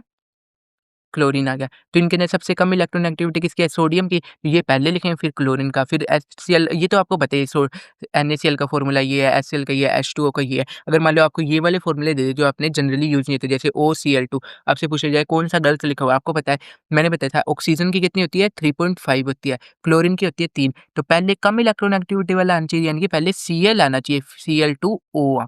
तो ये इसका सही फ़ॉर्मूला हुआ Cl2O। तो ऐसे ही क्वेश्चन आ जाते हैं एग्ज़ाम में, आपको पता होना चाहिए। अब देखते हैं Mulliken scale to find electron activity. Electron activity का फॉर्मूला क्या है यहाँ पे कि वो होगा half of sum of ionization energy plus electron gain enthalpy. Electron gain enthalpy क्या होता है वो आप आगे देखेंगे, लेकिन यहाँ पे आप फॉर्मूला ये ध्यान रख लेना इलेक्ट्रॉन एक्टिविटी को निकालने का। यहाँ इंपॉर्टेंट पॉइंट क्या है, यहाँ पे ये क्या है इलेक्ट्रॉन गेन एंथैल्पी, और इसकी वैल्यू आपको कहाँ रखनी है? इलेक्ट्रॉन वोल्ट में रखनी है। तो जैसे इलेक्ट्रॉन एक्टिविटी आप निकाल सकते हो। क्या पेपर में अगर आपको ये दो चीजें दे दी, इलेक्ट्रॉन एक्टिविटी निकालनी है, तो आप निकाल पाओगे या। अब देखो, बॉन्ड स्ट्रेंथ जो होती है ना, वो डायरेक्टली प्रोपोर्शनल है जितनी ज़्यादा इलेक्ट्रॉन एक्टिविटी का डिफरेंस होगा। इनकी 2 एटम से बना हुआ है H और Cl, तो इनकी इलेक्ट्रॉन एक्टिविटी इसकी 3 है, इसकी 2.1 है। तो इन दोनों के बीच का डिफरेंस जितना ज़्यादा होगा ना, उतना ज़्यादा क्या होगा? बॉन्ड स्ट्रॉन्ग होगा। तो अगर आपसे पूछा जाए कौन-सा मतलब बॉन्ड ऑर्डर के मतलब कौन-सा ज़्यादा स्ट्रॉन्ग बॉन्ड है, मतलब कौन-सा ज़्यादा स्ट्रॉन्ग कंपाउंड है, तो आप इलेक्ट्रॉन एक्टिविटी के डिफरेंस से निकाल सकते हो। जो आयनिक रिएक्टर होता है, वो भी डायरेक्टली प्रोपोर्शनल है इलेक्ट्रोनेगेटिविटी के डिफरेंस के। अगर जितना ज़्यादा इलेक्ट्रोनेगेटिविटी का डिफरेंस होगा, वो उतना ज़्यादा क्या होगा उसमें आयनिक कनेक्टर होगा। जैसे मान लो आपको पता है, जैसे कार्बन और हाइड्रोजन है, इसके आपको पता होगा इनमें ज़्यादा इलेक्ट्रोनेगेटिविटी का क्या है डिफरेंस नहीं है, तो ये लगभग कोवेलेंट ही होता है। लेकिन HFl HF है, इसके अंदर इलेक्ट्रोनेगेटिविटी का डिफरेंस क्या है बहुत ज़्यादा होता है। देखो 1.9 होता है, तो इसमें क्या होगा बहुत ज़्यादा आयनिक करैक्टर आएगा। अब इसमें परसेंटेज आयनिक करैक्टर भी पेपर में पूछा जाता है, वो भी आप आगे देखेंगे। और आपको ये भी पता होना चाहिए स्टेबिलिटी डायरेक्टली प्रोपोर्शनल होता है इलेक्ट्रोनेगेटिविटी के डिफरेंस के। जैसे आपको ये दे दिया, इनमें इलेक्ट्रोनेगेटिविटी का डिफरेंस आपको पता होना चाहिए। H का मैंने आपको बता दिया कितना है 2.1, इसका मैंने बता रखा है 4 है, इसका 3 है, इसका 2.8 है, इसका 2.5 है। तो इलेक्ट्रोनेगेटिविटी का डिफरेंस आप निकाल सकते हो पेपर में कहीं यूज़ हुआ। देखो ये बहुत ज़्यादा इंपॉर्टेंट है। Henry Smith formula to calculate percentage ionic character. इसको निकालने का तरीका है 16 इंटू एक्स ए माइनस का X B plus 3.5 into X A minus का एक्स बी का square. X A minus X B यानी कि दोनों की जो दो भी एटम होंगे ना, जो ये दो है, इन दोनों की इलेक्ट्रोनेगेटिविटी का डिफरेंस निकालोगे वो यहाँ रख दोगे, उसका स्क्वायर निकालोगे वो यहाँ रख दोगे, इसको मल्टीप्लाई करके कैलकुलेट कर लोगे। यहाँ पे ऐसा नहीं है कि भाई मतलब जो मोर इलेक्ट्रोनेगेटिव वाला है ना उसको पहले रखना है उसको बाद में रखना है, ये इंपॉर्टेंट है, ठीक है। अब जैसे आपको पेपर में दे दिया कैलकुलेट करो परसेंटेज आयनिक करैक्टर इन NaFA, तो आपको मैंने निकालने का तरीका पहले ही बता दिया है। क्या होता है 16 इंटू एक्स ए माइनस का एक्स बी प्लस का 3.5 इंटू एक्स ए माइनस का एक्स बी का स्क्वायर। तो देखो एक्स ए के यहाँ पे क्या होगा ज़्यादा इलेक्ट्रोनेगेटिविटी वाला क्या है फ्लोरीन, इसकी होती है 4, सोडियम की कितनी 0.9 होती है, मैंने आपको बता ही रखी है। देखो ये टेबल ध्यान रखना है, lithium, sodium, potassium, rubidium, caesium, इसका मैंने बताया 1 होती है, इसका 0.9 होती है, फिर 0.8 फिर 0.8 और 0.7 होती है इसकी। तो यहाँ पुट कर दिया फ़ॉर्मूले में, इसको कैलकुलेट कर लिया, अपना आ गया है 83.23% के अंदर, तो आंसर किसमें आएगा परसेंट में, आप ध्यान रखना। वैसे आपको पेपर में क्वेश्चन आ सकते हैं। और ये मैंने आपको पहले ही बता दिया कि कोई हेटेरोडायटोमिक मॉलिक्यूल है, उसकी रेडियस या बॉन्ड लेंथ पता लगाने के लिए क्या तरीका है इसका, DAB, ये मैंने आपको पहले बताया।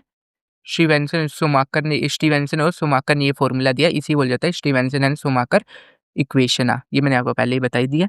अब देखते हैं।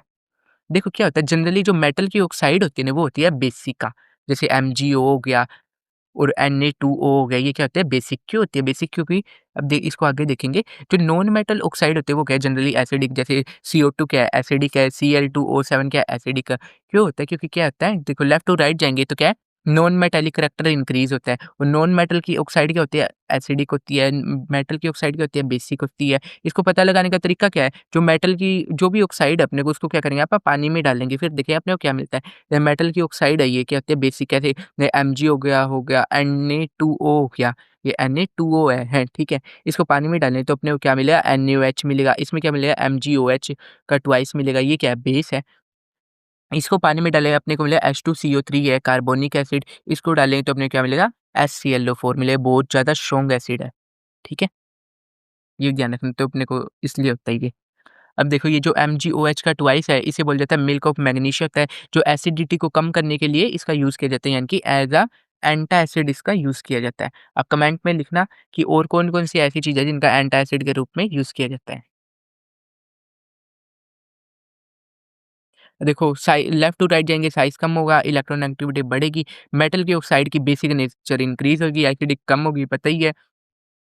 नॉन मेटल के जो ऑक्साइड होते हैं, उनकी एसिडिक नेचर ज़्यादा होगी, बेसिक नेचर कम होगी, ये तो ऑब्वियस बात है ना, एसिडिक ज़्यादा होगी तो बेसिक तो कम ही होगी। टॉप टू बॉटम जाएँगे अगर आपसे पूछ लिया जाए, तो क्या होता है मेटालिक करैक्टर क्या होता है इंक्रीज़ होता है, तो क्या होगा बेसिसिटी इंक्रीज़ होगी, एसिडिटी क्या होगी कम होगी। अब देखो जैसे ऑक्साइड होते हैं, किस मेटल के आपने देख लिया, किसके एसिडिक होते हैं, किसके बेसिक होते हैं, तो कई ऐसे होते हैं जो दोनों ही शो करते हैं, तो वो आपको पता होना चाहिए वो कौन से है। उन्हें बोला जाता है एम्फोटेरिक ऑक्साइड, जो क्या है एसिडिक की तरह भी बिहेव करेंगे, बेसिक की तरह भी। देखो ऑक्साइड देखेंगे, देखो ऑक्साइड जो होता है ना, ऑक्साइड कोई होगा जो एसिडिक की तरह बिहेव करेगा, कोई होगा बेसिक की करेगा, कोई होगा जो ना एसिडिक है ना बेसिक यानी कि न्यूट्रल है, कोई है जो एसिडिक भी है बेसिक भी यानी कि एम्फोटेरिक बोल दिया जाता है उसको। तो 4 प्रकार के हो गए। मैंने आपको 2 ये बता ही दिया। एम्फोटेरिक पे अब चल रहे हैं। एम्फोटेरिक ऑक्साइड के एग्ज़ाम्पल जो एसिडिक और बेसिक दोनों की तरह बिहेव करे। इसका तरीका है जैसे याद कर सकते हो आप, सभी बेगाने प्रभु ने जनाबे अली सॉन्ग गाया, यानी एसबी, बेगाने से बीई, प्रभु यानी पीबी, जनाबे ज़ेडएन, अली से एएल, सॉन्ग एसएन, गाया से जीए। ये हो गया स्ट्रीबियम यानी कि एंटीमनी हो गया, बेरिलियम हो गया, लेड हो गया, जिंक हो गया, एल्यूमीनियम हो गया, टिन हो गया और गैलियम, ये आप याद कर सकते हो ऐसे यहाँ। इनके ऑक्साइड जैसे मान लो बेरिलियम का हो गया BO हो गया, एल्यूमीनियम का हो गया Al2O3 हो गया, जिंक का हो गया ZnO हो गया और लेड का होगा PbO हो गया, ये भी ध्यान रखना। आर्सेनिक का As2O3 ऊपर लिख नहीं रखा, ये भी ध्यान रखना, ये भी क्या होता है एम्फोटेरिक ही होता है। देखो न्यूट्रल ऑक्साइड का क्या कौन-कौन से, एक तो है नाइट्रस ऑक्साइड जिसे लाफिंग गैस भी बोला जाता है, ये हो गया कार्बन मोनोऑक्साइड और ये है नाइट्रिक ऑक्साइड, ये तीनों आप ध्यान रखना। ये 3 ही ऐसे एग्ज़ाम्पल है फेमस जो किसके न्यूट्रल ऑक्साइड के। अब देखो यहाँ ये आ गया बहुत ज़्यादा इम्पोर्टेंट टॉपिक जो है electron gain enthalpy, electron affinity. Electron gain and कहीं पे आपको देखने को मिलेगा इलेक्ट्रॉन गेन एंथैल्पी, कहीं पे देखने को मिलेगा इलेक्ट्रॉन अफिनिटी। दोनों में माइन्यूट सा डिफरेंस है, लेकिन लगभग सेम ही चीज़ को बताते हैं ये। देखो जब अपन देखो आयनाइज़ेशन एनर्जी थी कि बीच के अंदर इलेक्ट्रॉन है बाहर, उसको बाहर निकालने के लिए एनर्जी देनी पड़ रही थी। तो जब इलेक्ट्रॉन को अपन इसके अंदर ऐड करेंगे क्या होगा एनर्जी रिलीज़ होगी या जनरली ऐसा ही होता है कि एनर्जी रिलीज़ होती है। तो उसी चीज़ को कितनी एनर्जी रिलीज़ होगी वो होगी इसकी इलेक्ट्रॉन गेन एंथैल्पी और कई बार इसको क्या है इलेक्ट्रॉन अफिनिटी भी बोल दिया जाता है। इनमें छोटा-सा डिफरेंस है वो आगे देखेंगे। देखो ये क्या है energy release when an extra electron is added to outer most shell of isolated neutral gases atom, ये 3 वर्ड तो आपको देखने को मिलेंगे ही मिलेंगे आइसोलेटेड न्यूट्रल गैसेस। जब कोई एटम है ऐसा उसके अंदर जब आप इलेक्ट्रॉन को ऐड करेंगे तो क्या होगा एनर्जी रिलीज होगी, उसे ही बोला जाता है इलेक्ट्रॉन गेन एंथैल्पी या फिर इलेक्ट्रॉन अफिनिटी। अब देखो यहाँ पे क्योंकि एनर्जी रिलीज हो रही है और थर्मोडायनेमिकली क्या होता है जब एनर्जी रिलीज होती है तो एंथैल्पी चेंज क्या होता है नेगेटिव होता है, यानी कि इस केस में एंथैल्पी चेंज क्या होगा नेगेटिव होगा, लेकिन ये हमेशा नहीं होगा, क्यों आगे देखेंगे। यानी कि नेगेटिव का मतलब यहाँ पे क्या है ये किस प्रकार का प्रोसेस है एक्सोथर्मिक, लेकिन मैंने फिर बताया बट नॉट ऑलवेज। इसमें क्या होगा क्योंकि इलेक्ट्रॉन गेन कर रहे थे तो क्या होगा मेटल क्या है नेगेटिव यानी कि आयन के अंदर अनायन के अंदर क्या है बदल जाते हैं। अब देखो क्या होगा जैसे अपन पहले न्यूट्रल है इसके अंदर एक इलेक्ट्रॉन ऐड किया तो क्या होगा ये नेगेटिव बन जाएगा, ठीक है। अब जब दूसरा इलेक्ट्रॉन डालेंगे आप इसके अंदर तो क्या ये भी नेगेटिव तो क्या होगी रिपल्शन होगी। तो इलेक्ट्रॉन एनर्जी रिलीज़ होने के बदले क्या होगी अपने को एनर्जी देनी पड़ेगी एक्स्ट्रा ताकि वो क्या है इसके अंदर ऐड हो जाएगा। तो यहाँ पे क्या होगा इसकी इलेक्ट्रॉन गेन एंथैल्पी तो नेगेटिव आई पहले वाले की, ये दूसरी वाले की क्या आ गई पॉजिटिव, तीसरे वाले की भी क्या होगी ऐसे ही पॉजिटिव तो आपको पता होना चाहिए। अब देखो किसी भी एटम को जोड़ने की जो वो होती है ना क्षमता मतलब इलेक्ट्रॉन को किसी को जोड़ता है उसे बोला जाता है इलेक्ट्रॉन अफिनिटी या बंधुता बोला जाता है इसको, ठीक है। अब देखो जो इलेक्ट्रॉन गेन एंथैल्पी होता है ना वो साइज़ के क्या होगी इनवर्सली प्रोपोर्शनल, क्योंकि जितना ज़्यादा साइज़ होगा तो अट्रैक्शन कम होगी तो वो क्या है एनर्जी भी कम ही रिलीज़ होगी, लेकिन अगर वो पास होगा साइज़ छोटा होगा तो क्या होगा इसमें अट्रैक्शन ज़्यादा होगी और क्या एनर्जी भी ज़्यादा रिलीज़ होगी। अब देखो electron gain enthalpy Z effective के डायरेक्टली प्रोपोर्शनल है। इलेक्ट्रॉन गेन एंथैल्पी साइज़ की इस शील्डिंग इफेक्ट के भी क्या है इनवर्सली प्रोपोर्शनल है और जेड इफेक्टिव के डायरेक्टली प्रोपोर्शनल है, ठीक है। अब देखो लेफ्ट टू राइट जाएँगे, इलेक्ट्रॉन अफिनिटी क्या होगी? इंक्रीज़ होगी क्योंकि साइज़ क्या होता है डिक्रीज़। टॉप टू बॉटम आएँगे साइज़ क्या होता है इंक्रीज़, इलेक्ट्रॉन अफिनिटी क्या होगी? डिक्रीज़ होगी। अब देखो यहाँ पे नोट देखो आप बहुत ज़्यादा इंपॉर्टेंट है ये, जो हाफ फ़ील्ड होता है और जो फुल्ली फ़ील्ड होता है ना कॉन्फ़िगरेशन इनकी इलेक्ट्रॉन गेन एंथैल्पी क्या होती है? पॉज़िटिव। क्यों? क्योंकि देखो जो हाफ फ़ील्ड होगा वो तो पहले से ही स्टेबल है, मैंने बोला इनकी क्या है एक्स्ट्रा स्टेबिलिटी होती है, स्टेबिलिटी है और जो फुल्ली फ़ील्ड होता है उसकी भी क्या होगी? स्टेबिलिटी ज़्यादा होगी। जैसे मान लो ये डी वाला अपन ले लिया, ठीक है? इनकी क्या है स्टेबिलिटी थोड़ी-सी क्या है ज़्यादा है, तो आप इसमें इलेक्ट्रॉन ऐड करेंगे तो क्या होगा स्टेबिलिटी को ये क्या करेगा डिस्टर्ब करेगा। डिस्टर्ब करेगा क्या है तो अपने को एनर्जी रिलीज़ होने के बदले अपने को एक्स्ट्रा एनर्जी देनी पड़ेगी। क्योंकि एनर्जी देनी पड़ रही है तो वो एंडोथर्मिक प्रोसेस हो गया, तो उसमें डेल्टा H क्या आएगा पॉजिटिव आएगा, इसलिए क्या हो जाएगा इलेक्ट्रॉन गेन एंथैल्पी पॉजिटिव। तभी मैंने बोला था कि ये क्या होते हैं एक्ज़ोथर्मिक प्रोसेस होता है जो इलेक्ट्रॉन गेन एंथैल्पी है लेकिन बट नॉट ऑलवेज़। अब देखो इलेक्ट्रॉन जो इनर्ट गैस होती है ये भी स्टेबल होती है तो इनकी भी इलेक्ट्रॉन गेन एंथैल्पी क्या होगी पॉजिटिव होगी। जो फुल्ली फील्ड कॉन्फ़िगरेशन होते हैं क्योंकि इनकी स्टेबिलिटी क्या होती है ज़्यादा, देखो जब आप इलेक्ट्रॉन गेन एंथैल्पी की बात करेंगे ना तो वो तो आ जाएगी पॉजिटिव आ जाएगी लेकिन अगर आप इलेक्ट्रॉन अफिनिटी की बात करेंगे तो वो इनर्ट गैस की क्या होगी 0 होगी। ये ध्यान रखना आप। इलेक्ट्रॉन अफिनिटी है वो नेगेटिव नहीं होती, वो 0 होगी या फिर पॉजिटिव होगी, ठीक है। अब देखो मैंने ये आपको बता ही दिया। सो ये नाइट्रोजन की हाफ फ़ील्ड होता है ये, तो इसलिए फर्स्ट इसकी इलेक्ट्रॉन गेन एंथैल्पी क्या होगी? पॉज़िटिव होगी। बोरोन मैंने आपको बताई क्या फुल्ली फ़ील्ड है, क्योंकि स्टेबल वाली होगी ये वाली NH2, ये पूरा फुल्ली फ़ील्ड है, तो इसकी भी क्या होगी? फर्स्ट इलेक्ट्रॉन गेन एंथैल्पी क्या होगी? पॉज़िटिव। ये 2 एक्सेप्शन है, आप ध्यान रखना पेपर में। ये सिर्फ़ न केवल बोरोन की है, ये किसके लिए? सेकंड ए वाले सभी ग्रुप एलिमेंट की है। आपसे पूछा जाए पीरियोडिक टेबल में सबसे ज़्यादा इलेक्ट्रॉन अफ़िनिटी या इलेक्ट्रॉन गेन, देखो इलेक्ट्रॉन गेन एंथैल्पी तो क्या है, अगर आप ज़्यादा बोलेंगे तो इलेक्ट्रॉन गेन एंथैल्पी क्या होती है? नेगेटिव होती है, इसका आंसर आता है। तो देखो नेगेटिव के कारण क्या है कि वो ज़्यादा के बदले वो सबसे कम निकल जाएगी, तो इसलिए क्या है इलेक्ट्रॉन गेन एंथैल्पी का वर्ड का यूज़ ना करके आप यहाँ पे क्या करेंगे? इलेक्ट्रॉन अफ़िनिटी की बात करेंगे तो पीरियोडिक टेबल में सर्फ सबसे ज़्यादा इलेक्ट्रॉन अफ़िनिटी किसकी है? क्लोरीन की। असल में होनी किसकी चाहिए? फ्लोरीन की, लेकिन एक्सेप्शन आया क्यों यहाँ पे? वो देखते हैं।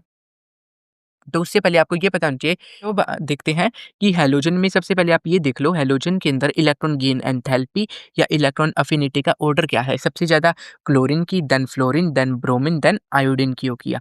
ऐसा होता क्यों है कि यहाँ पे देखो चेंज आता है? आपने देखा कि टॉप टू बॉटम जाएँगे तो इलेक्ट्रॉन अफिनिटी क्या होती है? डिक्रीज़ होती है। तो ऑर्डर क्या बनना चाहिए? सबसे ज़्यादा fluorine, then chlorine, then bromine, then iodine. लेकिन यहाँ पे ये रिवर्स क्यों होगा? देखते हैं इसका कारण क्या है?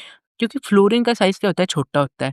तो क्या है इलेक्ट्रॉन आप ऐड कर रहे हैं। अब छोटे साइज़ के अंदर यहाँ पे पहले से एक इलेक्ट्रॉन है, एक और इलेक्ट्रॉन ऐड करेंगे क्या होगी? रिपल्शन होगी। तो क्या है थोड़ी-सी कम एनर्जी रिलीज़ होती है। इसलिए कारण है, आने वाले इलेक्ट्रॉन पर इनर शेल के इलेक्ट्रॉन का रिपल्शन ज़्यादा प्रभावी होगा। इसलिए इलेक्ट्रॉन गेन एंथैल्पी क्लोरीन की ज़्यादा होती है, फ्लोरीन की कम होती है। अब देखो ये जितनी भी जगह पे इलेक्ट्रॉन गेन एंथैल्पी आ रही है ना, देखो इलेक्ट्रॉन गेन एंथैल्पी नेगेटिव ही होती है वैल्यू तो देखो ऐसे आप बोलोगे माइनस का 3 बड़ा है या माइनस का 2 बड़ा है, तो आप बोलोगे माइनस का 2 बड़ा है, तो यहाँ पे क्या है, अपन नेगेटिव साइन को फिलहाल इग्नोर कर रहे हैं। तो इसलिए क्या है, इस हिसाब से अगर मान लो क्लोरीन की इलेक्ट्रॉन गेन एंथैल्पी मान लीजिए अगर माइनस का 3 है और इसकी माइनस का 2 है, तो आप बोलोगे इसकी ज़्यादा थोड़ी है बल्कि ये तो उल्टा बता दिया माइनस का 2 बड़ा होता है। लेकिन यहाँ पे क्या है अपन नेगेटिव साइन को एक बारी इग्नोर कर रहे हैं, ठीक है? ये पॉइंट ध्यान रखना है यहाँ पे। सिमिलरली अगर आपको इलेक्ट्रॉन अफ़िनिटी की बात करेंगे, इलेक्ट्रॉन अफ़िनिटी में कोई दिक्कत नहीं है क्योंकि इसमें साइन तो आता ही नहीं है नेगेटिव तो आप सीधा इलेक्ट्रॉन अफ़िनिटी वर्ड का यूज़ किया करो। तो इलेक्ट्रॉन अफ़िनिटी जैसे अपन बोला ये जो हमारा होता है पहले ये कौन-सा पीरियड आएगा? सेकंड पीरियड और यहाँ पे कौन-सा है? Third period. सेकंड और थर्ड पीरियड के अंदर ये क्या है? एक्सेप्शन मतलब इस प्रकार का ये आता है। तो आप ये ध्यान रखना कि यहाँ पे एक दे देगा सेकंड पीरियड का, एक देगा थर्ड पीरियड का। जैसे हो गया, यहाँ पे दे दिया ना फ्लोरीन दे दिया, यहाँ दे दिया क्लोरीन, तो इसमें किसकी ज़्यादा होगी? क्लोरीन वाले की ज़्यादा होगी। ऐसे हो गया ऑक्सीजन और सल्फर, ऑक्सीजन सल्फर में किसकी ज़्यादा होगी? सल्फर की। या नाइट्रोजन दे दिया, या फास्फोरस, नाइट्रोजन फास्फोरस में किसकी ज़्यादा होगी? फास्फोरस की। तो आप ध्यान रखना। ये मैंने आपको बताई दी क्योंकि इसका साइज़ बड़ा है तो रिपल्शन इसको कम फ़ील होगी और एनर्जी यहाँ ज़्यादा निकलेगी, यहाँ रिपल्शन होगी तो क्या है एनर्जी कम रिलीज़ होगी। ये मैंने बताया सेकंड पीरियड और थर्ड पीरियड का मैंने अभी-अभी आपको बताया कि थर्ड पीरियड वाले की इलेक्ट्रॉन अफ़िनिटी ज़्यादा होती है, ठीक है? और टॉप टू बॉटम जब जाएँगे तो क्या होगा साइज़ इंक्रीज़ और इलेक्ट्रॉन अफ़िनिटी डिक्रीज़ करेगा, तो यहाँ पे क्या है थोड़ा-सा एक्सेप्शन आता है, वो मैंने आपको बता दिया। अगर आपसे पूछ लिया जाए हैलोजन के अंदर बॉन्ड ऑर्डर जो बॉन्ड एनर्जी का ऑर्डर क्या है? ये बहुत ज़्यादा इंपॉर्टेंट है। बहुत एग्ज़ाम में पूछा गया है, आपसे भी पूछा जाएगा। इसका ऑर्डर क्या है? देखो असल में होना क्या चाहिए? पहले आना चाहिए फ्लोरीन, देन क्लोरीन, फिर ब्रोमीन, देन आयोडीन आना चाहिए। लेकिन देखो यहाँ पे क्या है? ये ऑर्डर चेंज है, तो ये बहुत ज़्यादा इंपॉर्टेंट है। आप ध्यान रखना सबसे ज़्यादा chlorine, then bromine, then fluorine, then iodine आएगा। क्योंकि क्या है लोन पेयर की रिपल्शन होगी। जैसे फ्लोरीन है, यहाँ पे फ्लोरीन है, तो इसके पास भी क्या होगा लोन पेयर होंगे तो वैसे ही यहाँ पे भी लोन पेयर है क्योंकि यहाँ पे कितने सारे 7 इलेक्ट्रॉन है बार वाले इसमें 7 इलेक्ट्रॉन है। तो यहाँ पे 2 इलेक्ट्रॉन से 1 लोन पेयर बनता है। तो इसकी क्या होगी आपस में रिपल्शन होगी जिसके कारण क्या होगा इसकी स्टेबिलिटी जो बॉन्ड ऑर्डर है वो कम हो जाएगा। तो ये ऑर्डर ध्यान रखना है सबसे ज़्यादा chlorine, then bromine, then fluorine, then iodine. यह बॉन्ड ऑर्डर का है। बॉन्ड एनर्जी का ऑर्डर है। क्यों जनरली मैंने आपको बता ही दिया है कि जनरली क्या होता है थर्ड जो पीरियड के एलिमेंट होते हैं उनकी इलेक्ट्रॉन अफिनिटी ज़्यादा होती है as compare two electron affinity of second period element. अब देखो काफ़ी सारे इंपॉर्टेंट पॉइंट्स इसमें देखेंगे। जो लैंथेनाइड सीरीज़ होती है वो आपको पता होना चाहिए कहाँ से स्टार्ट होती है। पहली बात ये इसको बोला जाता है 4F सीरीज़ बोला जाता है इसको ये कहाँ से स्टार्ट होती है 58 सीरियम से लेके 71 ल्यूटेटियम तक का। कोई कह दे लैंथेनाइड जो सीरीज़ होती है उसमें क्या लैंथेनम काउंट है? नहीं है। ये आपको पता होना चाहिए। वैसे ही क्या एक्टिनाइड सीरीज़ में एक्टिनियम काउंट नहीं है। तो ये कितने एलिमेंट बन जाते हैं लैंथेनाइड में 14 वैसे ही एक्टिनाइड में भी कितने बनेंगे 14 एलिमेंट आपको पता होना चाहिए। तो थ्योरेटिकली जो अगर आपसे मतलब ऐसे स्टेटमेंट में दे दिया, थियोरेटिकली जो फाउंडेशन है फॉर द पीरियोडिक क्लासिफिकेशन वो किसके बेस पे है? थियोरेटिकली अगर आप क्लासिफिकेशन करते हैं, पीरियोडिक क्लासिफिकेशन जैसे एलिमेंट इस वाले ब्लॉक में, इस वाले, तो वो किसके हिसाब से करते हैं? आफवा प्रिंसिपल या बिल्डअप प्रिंसिपल के आधार पे करते हैं, थियोरेटिकली फाउंड या फिर foundation for the periodic classification वो किसके बेस पे है? आफवा या बिल्डिंग प्रिंसिपल। देखो जो आपको पता होना चाहिए, देखो हीलियम को आप कहाँ रखते हैं? पी ब्लॉक के अंदर रखते हैं, है ना? लेकिन असल में ये किससे बिलॉन्ग करता है? ये एस ब्लॉक से और हाइड्रोजन तो आपको पता ही है एस ब्लॉक से बिलॉन्ग करता ही है, ये आपको पता होना चाहिए। क्योंकि बस ये क्या है, ये नोबल गैस है इसलिए आप इसको यहाँ पे रख देते हैं। बाकी ये किससे बिलॉन्ग करता है? एस ब्लॉक से बिलॉन्ग करता है हीलियम। एस ब्लॉक के अंदर क्या होता है, जो पहला वाला ग्रुप है उसकी जनरल इलेक्ट्रॉनिक कॉन्फ़िगरेशन होती है NS1 मतलब आउटर मोस्ट की बता रहा हूँ मैं आपको इलेक्ट्रॉनिक कॉन्फ़िगरेशन। ग्रुप 1 को बोला जाता है एल्कली मेटल, ग्रुप 2 को बोला जाता है अल्कलाइन अर्थ मेटल। इसकी जनरल इलेक्ट्रॉनिक कॉन्फ़िगरेशन होती है NH2 और जो एस ब्लॉक के जो कंपाउंड होते हैं वो जनरली क्या होते हैं? आयनिक होते हैं। ये इंपॉर्टेंट, लेकिन एक्सेप्शन क्या आता है? लिथियम और जो बेरिलियम है ये क्या है? कोवेलेंट कंपाउंड भी बनाते हैं। ये एक्सेप्शन आपको ध्यान रखनी है, ऐसे स्टेटमेंट के अंदर क्वेश्चन दिए जा सकते हैं। जो मेन ग्रुप एलिमेंट बोल दिए आपको कौन से होते हैं या फिर आपको दे दिया रिप्रेजेंटेटिव एलिमेंट कौन से होते हैं, वो होते हैं एस और पी वाले जो होते हैं उन्हें बोल जाता है मेन ग्रुप एलिमेंट या फिर रिप्रेजेंटेटिव एलिमेंट। ग्रुप 17 वाले को बोल जाता है हैलोजन, ग्रुप 16 वाले को बोल जाता है चैल्कोजेन। इनकी क्या होता है हाईली क्या होता है इलेक्ट्रॉन गेन एंथैल्पी होती है। देखो इलेक्ट्रॉन गेन एंथैल्पी मैंने आपको बताया लेफ्ट टू राइट जाएंगे तो इंक्रीज करेगी और जो लास्ट वाला ग्रुप होता है उसकी तो कहते हैं बहुत ज़्यादा पॉजिटिव आ जाती है क्योंकि वो तो करेगा ही नहीं बल्कि अपने को उसमें क्या है एनर्जी देनी पड़ेगी क्योंकि वो है स्टेबिलिटी है। तो सबसे ज़्यादा हाईली नेगेटिव वाले कौन से होंगे? 17 और 16 वाले आपको पता होना चाहिए। जो डी ब्लॉक एलिमेंट होते हैं इनकी जनरल इलेक्ट्रॉनिक कॉन्फ़िगरेशन क्या होती है? n माइनस का 1 डी 1 टू 10 और ns 0 टू 2 ये 0 सिर्फ़ एक के अंदर ही आता है पैलेडियम में, 1 मैंने आपको पहले ही बता रखा है। तो जनरल इलेक्ट्रॉनिक कॉन्फ़िगरेशन अगर आपसे पूछी जाएगी तो आप ये ही बताओगे n माइनस का 1 डी 1 टू 10 ns 0 से 2। इसके अंदर डी ब्लॉक के अंदर क्या है सारे के सारे क्या है मेटल है। ये क्या दिखाते हैं? ये कलर्ड आयन शो करते हैं आपको पता है और ट्रांजिशन वाले करते हैं। इनकी खासियत है कि क्या ये वेरिएबल ऑक्सीडेशन स्टेट शो करते हैं। ये मैंने आपको पॉइंट बता दिया, बाकी आप इसको डिटेल में आगे के चैप्टरों में देखेंगे।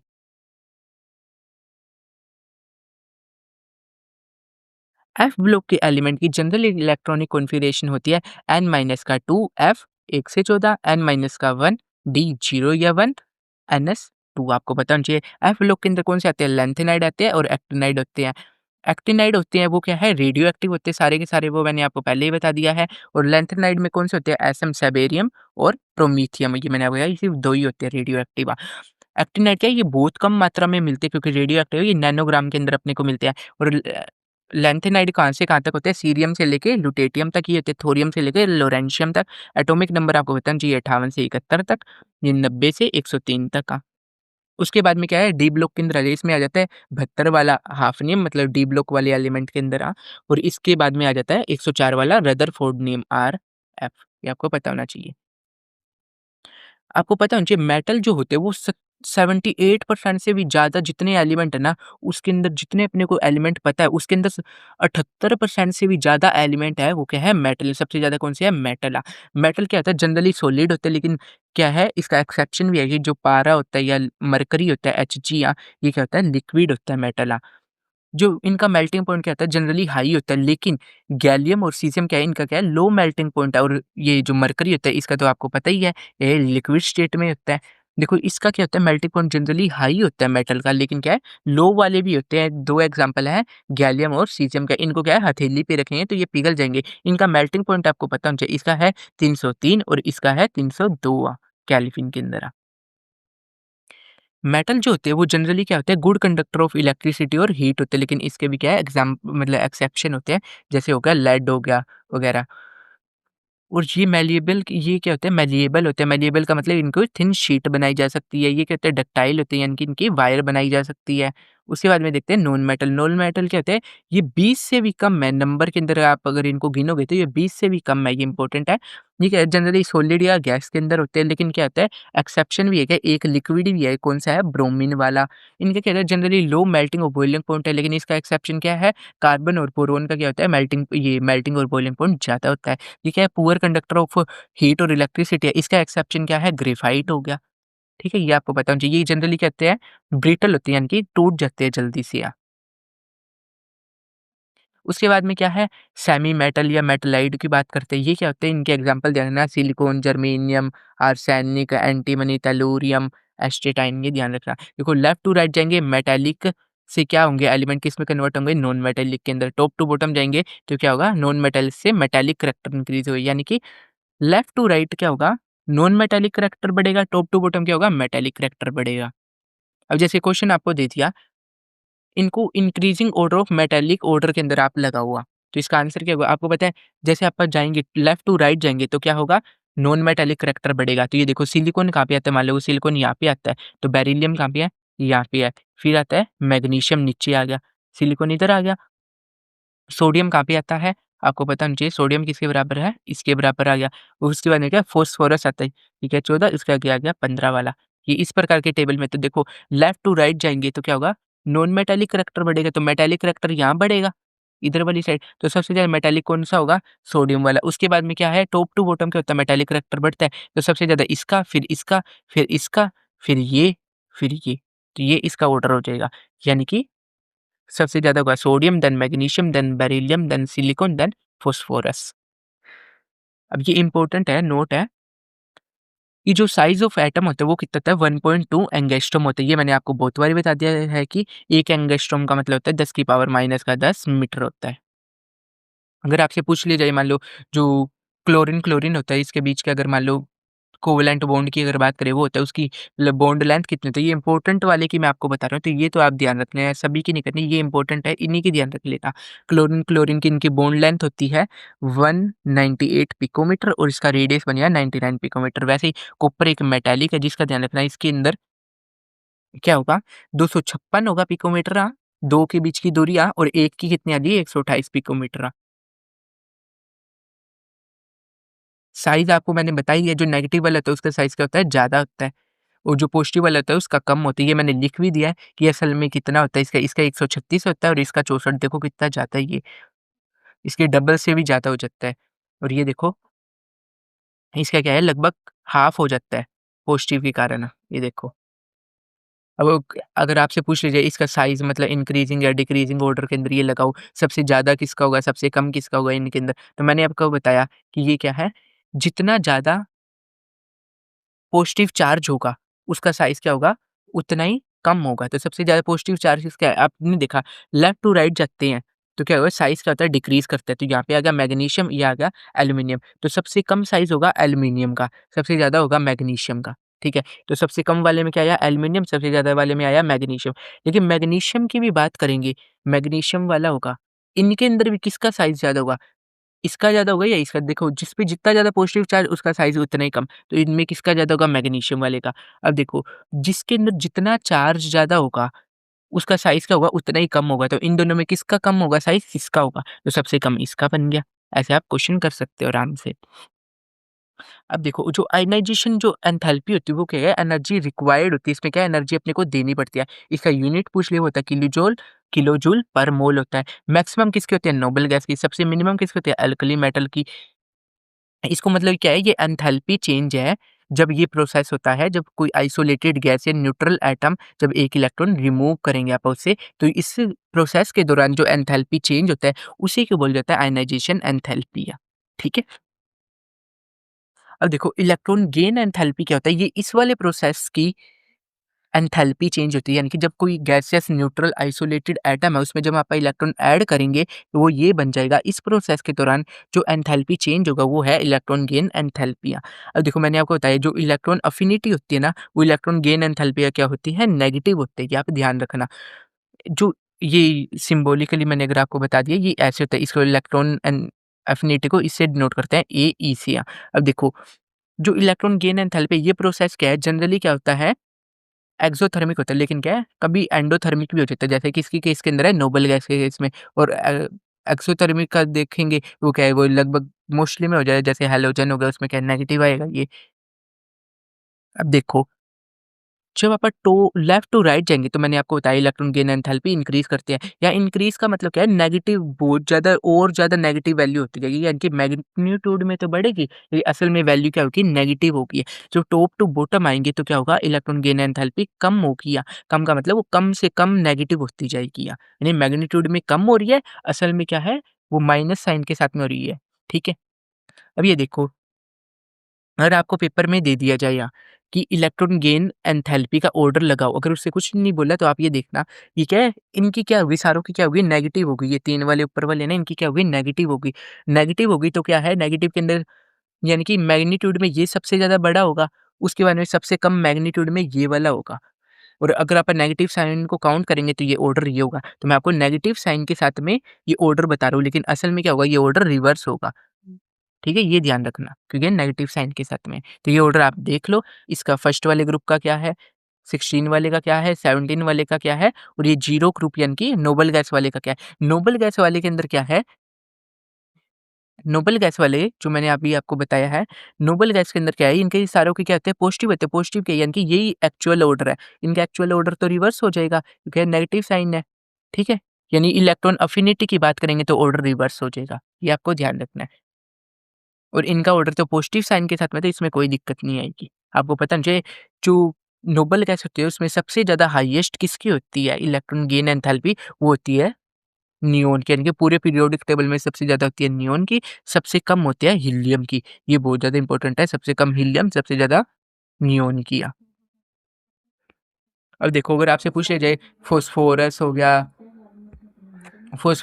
सल्फर हो गया, क्लोरीन, फ्लोरीन इनके अंदर सबसे ज़्यादा कौन-सी की है नेगेटिव है और सबसे ज़्यादा लीस्ट नेगेटिव किसकी है? अगर आपसे पूछा जाए। देखो सबसे ज़्यादा मतलब इलेक्ट्रॉन गेन एंथैल्पी नेगेटिव का मतलब क्या होगा? सबसे ज़्यादा किसकी है? सबसे ज़्यादा मैंने आपको बता रखी है क्लोरीन की है। और देखो मैंने बता रखा है क्लोरीन ऊपर आता है फ्लोरीन, क्लोरीन और यहाँ पे आ गया फास्फोरस। उसके बाद में यहाँ आ गया सल्फर, यहाँ आ गया फास्फोरस। आपको बता रखा है टो लेफ्ट टू राइट जाएँगे तो क्या होगा? इलेक्ट्रॉन गेन एंथैल्पी क्या होती है? बढ़ती है। मतलब मैग्नीट्यूड में बढ़ेगी या ठीक है? और तो यहाँ पे ही थोड़ा-सा एक्सेप्शन रहता है, तो सबसे ज़्यादा इसकी होगी और सबसे कम किसकी होगी? इसकी। ये असल में क्या है नेगेटिव साइन के साथ में होता है, इसलिए लीस्ट नेगेटिव और सारों की देखो लगभग तो नेगेटिव ही वैल्यू में आती है। ठीक है?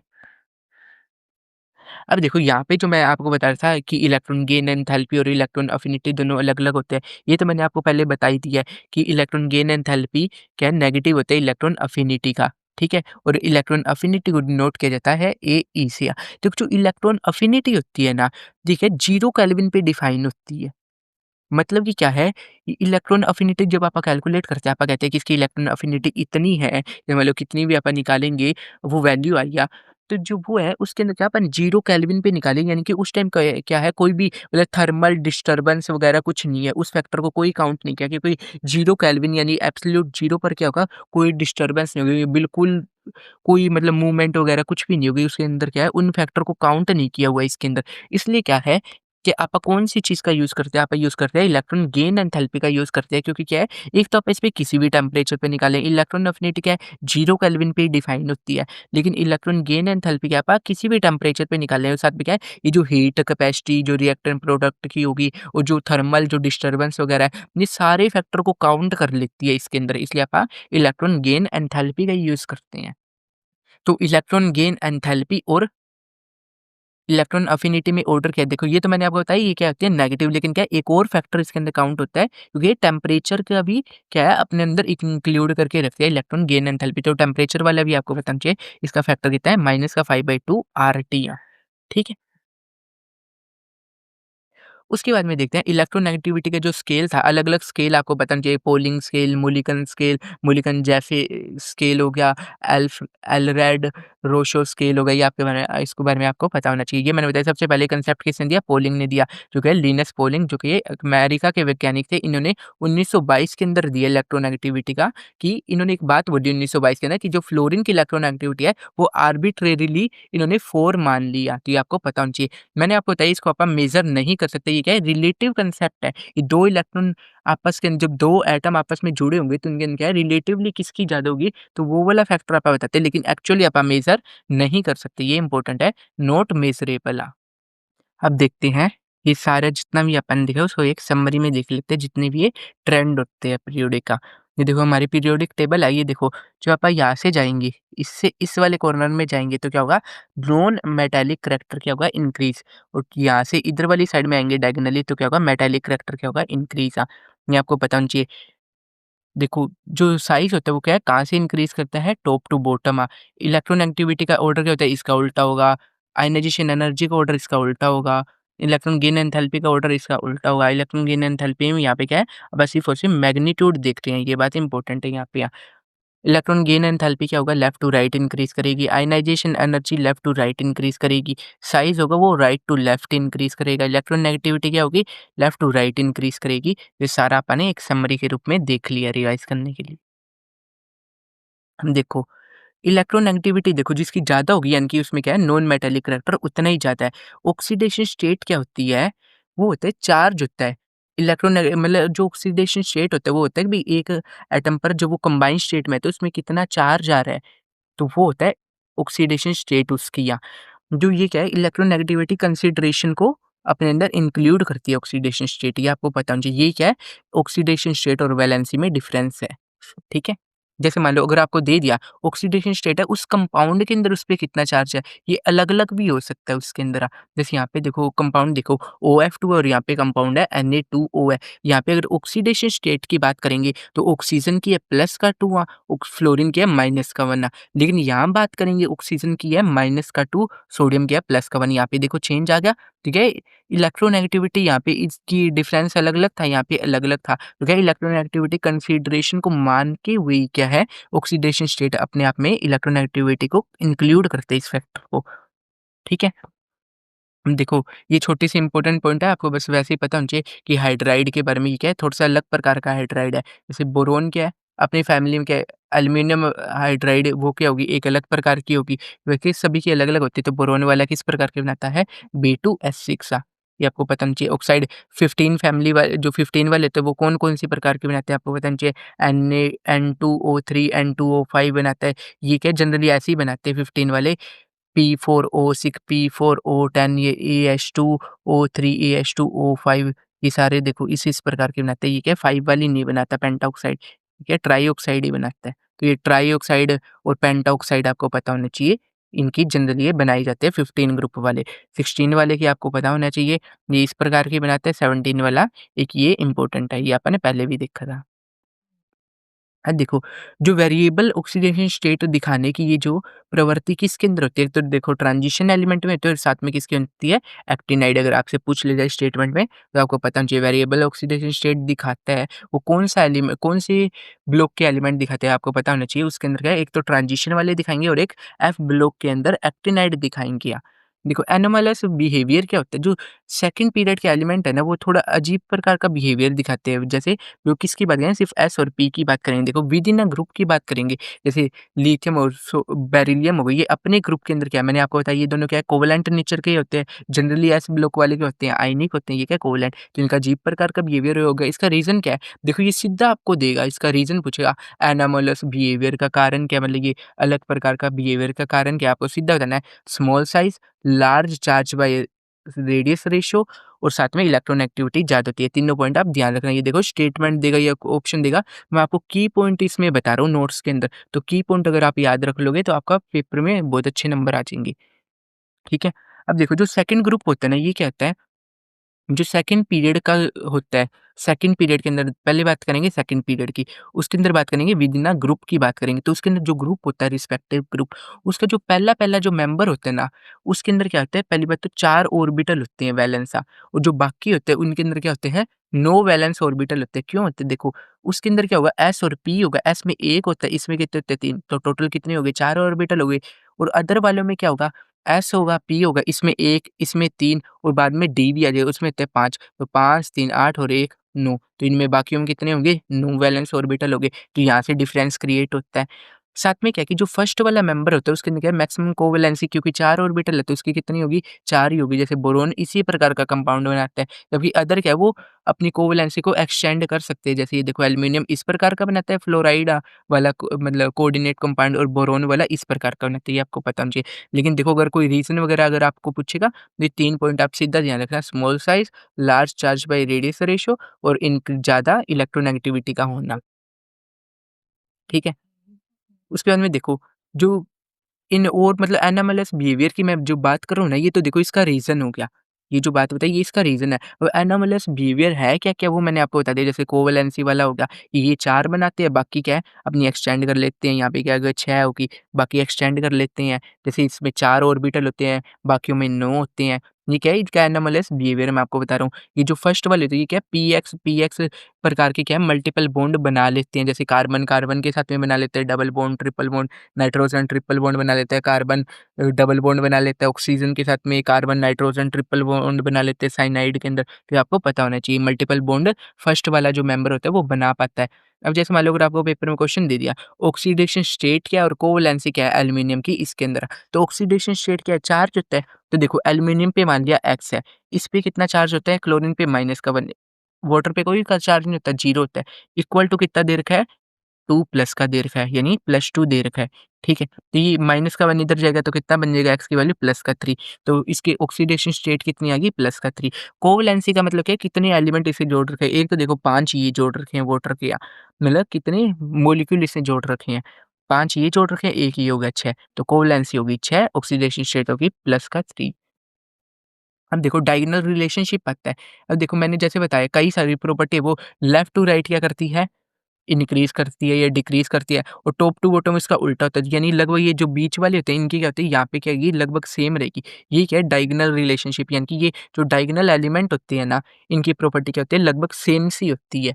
ठीक है? ये इंपॉर्टेंट है। तो आपको पेपर में पूछा जाएगा कि लिथियम का डायगोनल एलिमेंट कौन-सा है, बेरिलियम का कौन-सा है, एल्यूमीनियम का कौन-सा है, तो आपको ये ध्यान रखना है। आप पहले ये टेबल लिख लेना, जैसे लिथियम, बेरिलियम और डी ब्लॉक वाले को हटा देना बीच से। फिर बोरोन, नाइट्रोजन हो गया। हुँ?